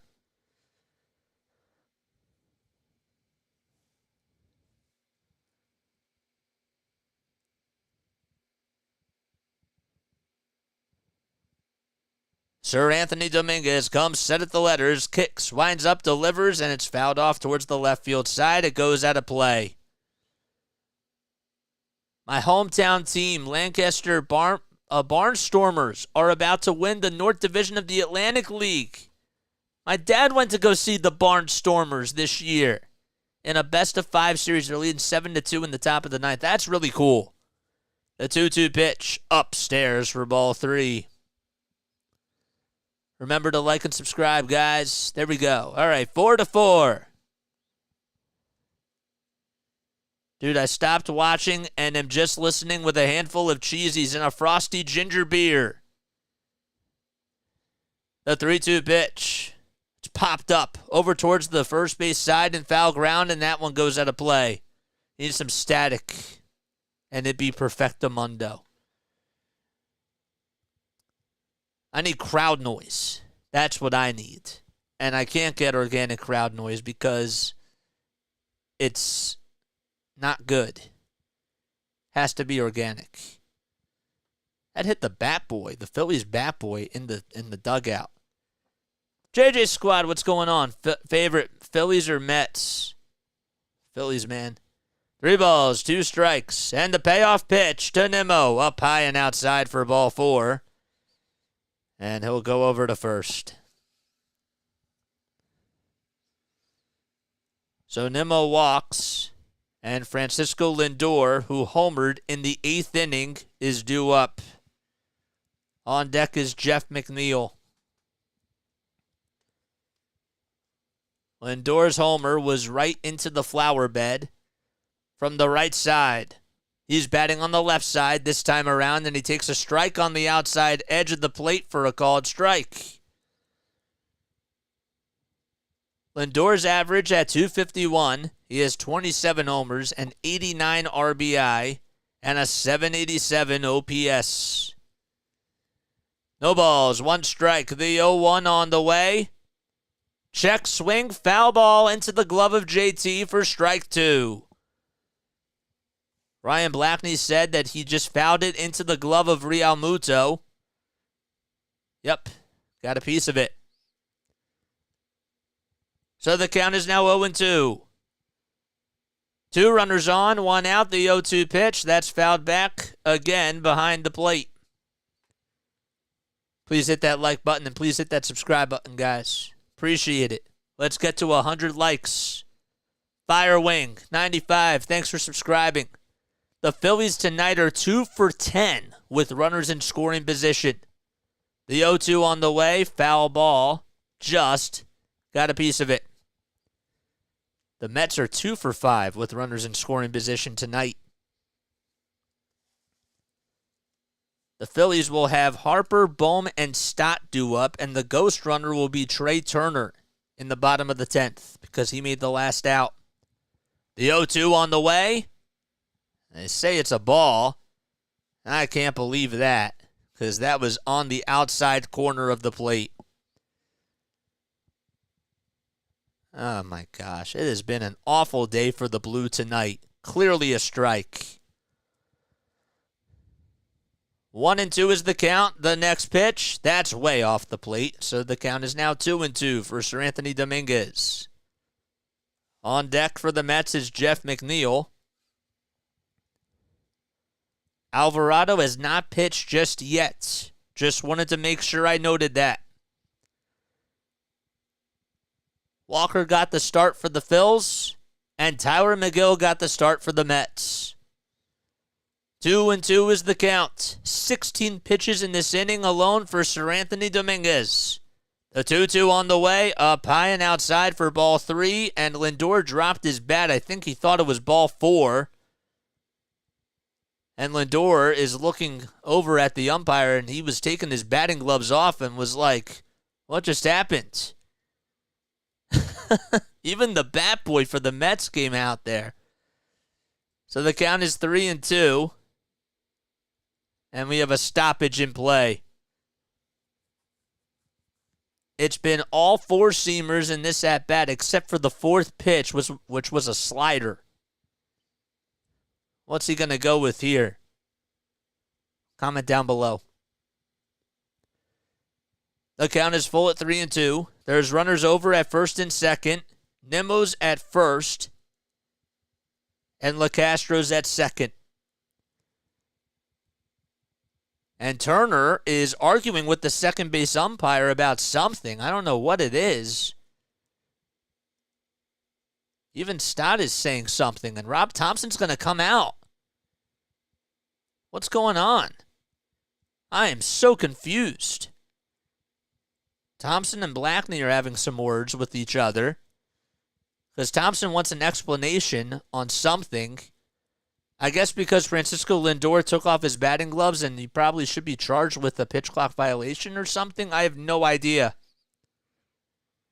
But now everybody goes back to their spots. This is what October baseball is all about. The dramatics, the intensity, and the home crowd in Philadelphia. The 3-2 on the way. Swing and a miss. He got him. He chased after a slider that was low and in the dirt. And there's 2 gone.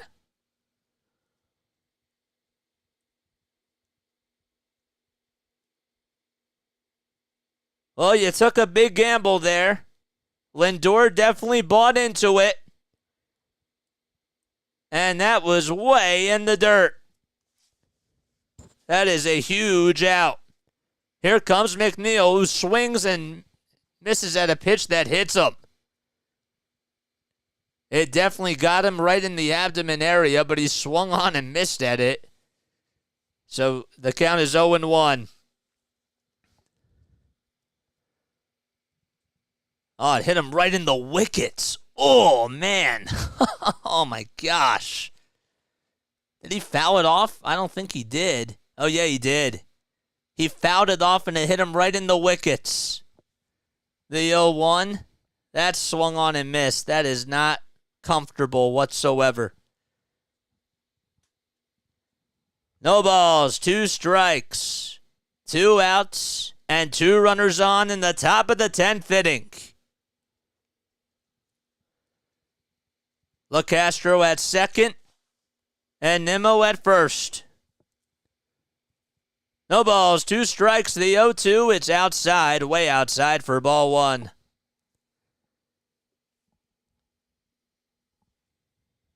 That is going to definitely be on ESPN highlights. McNeil fouling a pitch into the wickets. 1 ball, 2 strikes, and the next pitch, that's way up high for ball 2. So Dominguez tries to play around with 2 more pitches, and so far it doesn't work. Jeff batting .271 with 10 homers and 54 RBI on the season. He's 1 for 4 tonight. The 2-2 on the way, it's low, and what was a 0-2 count is now a full count. That slider looked pretty good. And McNeil just held his swing. Dominguez trying to just get out of the inning. 2 historic rivals going at it with one another in the month of September with the regular season winding down. One playing for a wild card spot, the other one for house money. The 3-2 on the way, that's low and inside, and that's going to load the bases.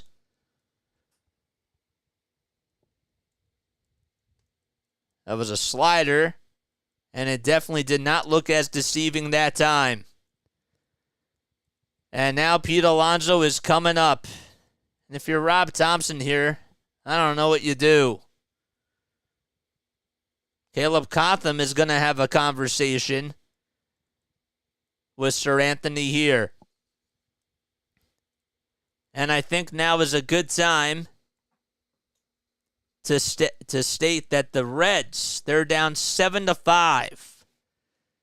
Alonso with the bases loaded in 49 at-bats is hitting .224 with 3 homers and 49 RBI.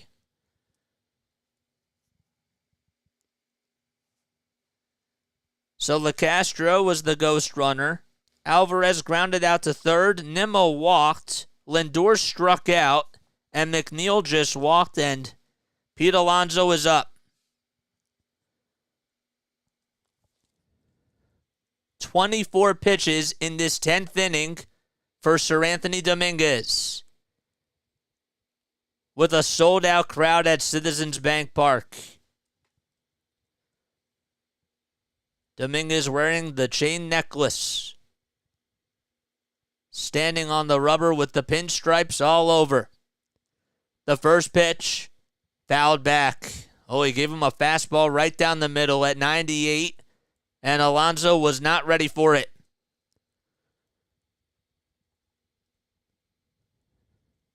He was late on that one, and he knew it. His timing is definitely off. No balls, 1 strike. Dominguez kicks, steals. That pitch misses, and it missed by a lot. 98 miles per hour. LeCastro at third, Nimmo at second, and McNeil at first, with 2 outs in the top of the 10th inning. Phillies were down 2-0, then they had a 4-2 lead. And then they tied the game, the Mets. The 1-1 fouled off towards the first base side. Lots of rock stars in the house tonight at Citizens Bank Park.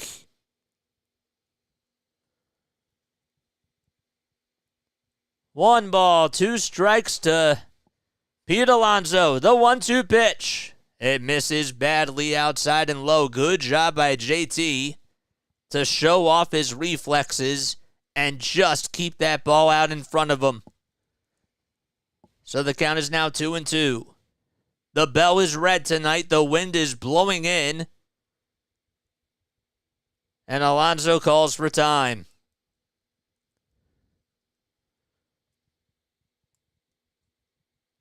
"28 pitches in this inning for Seranthony. 2 balls, 2 strikes, bases loaded, 2 outs. The pitch, swing and a miss. He got him. And that's going to end the inning. And we go to the bottom of the 10th. The Phillies are looking to walk it off as Pete Alonso fished after a slider. Good job by Seranthony. It certainly got dramatic, but he gets out of it. And it's time for the Phillies to try to walk it off in the bottom of the 10th.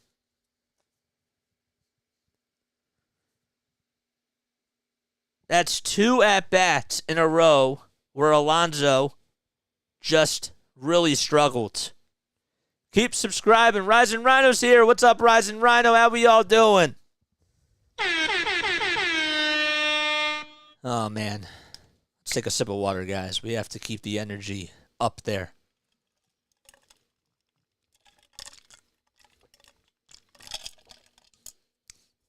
Please subscribe to the channel, guys. My name is Jason Joseph. This is Play by Play with JJ. Oh, man. Subscribe. Make sure that you hit that thumbs up button, too, guys. I'm a broadcaster from South Jersey. Just reached 1,000 subscribers last week. And this would be so cool to see the Phillies try to walk it off here. Bohm walk-off incoming. That would be nice.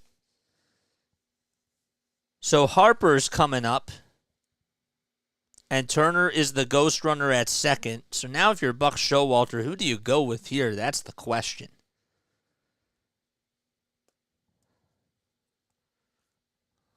Linda says, have a good stream. We've been doing this for like over 3 hours. Harper, Bohm, and Stott are due up for the Phillies. That's 3, 4, and 5. Both teams have scored 4 runs on 8 hits. And the Phillies are 1 run away from getting their magic number for just any regular playoff spot down to 3. And the number 1 wild card spot can go down to 4. It's 4-4 in the bottom of the 10th with nobody out. Adam Ottavino is coming in. He's 1-5 on the season with a 2.87 ERA. Turner is over at second. He's the ghost runner, and he has a lot of speed on the bases. He is 29 for 29 in stolen base attempts this season. Hearts are racing. And Red October is hopefully coming very, very soon. And they're going to intentionally walk Bryce Harper. And they want to take their chances with Bohm here. So that's the second time that Bryce Harper has gotten intentionally walked tonight. Guess you can't blame them. You have to pick your poison. The Reds are down 7-5 in the bottom of the ninth, in case you're wondering. So here comes Bohm. Runners at first and second. The first pitch to Alec. He takes a strike at the knees at 92 miles per hour. Bohm had a single and a run scored, so he's 1 for 4 tonight with a .278 average. No balls, 1 strike. Ottavino looks back at second. Now back to the plate. Now back to second again. 3 seconds left on the pitch clock. The 0-1 pitch. Fly ball hit out to right field, and that's a fair ball. It goes down the line. Turner's rounding third. He'll come in to score, and the Phillies walk it off and win 5-4 against the Mets.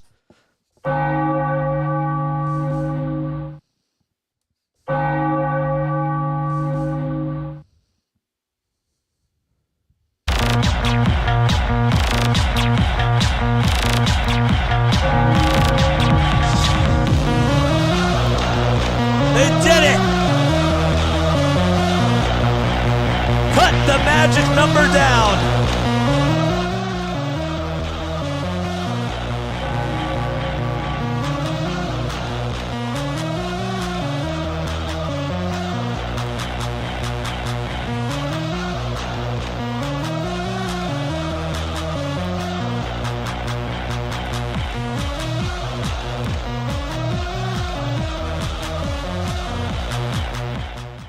They did it.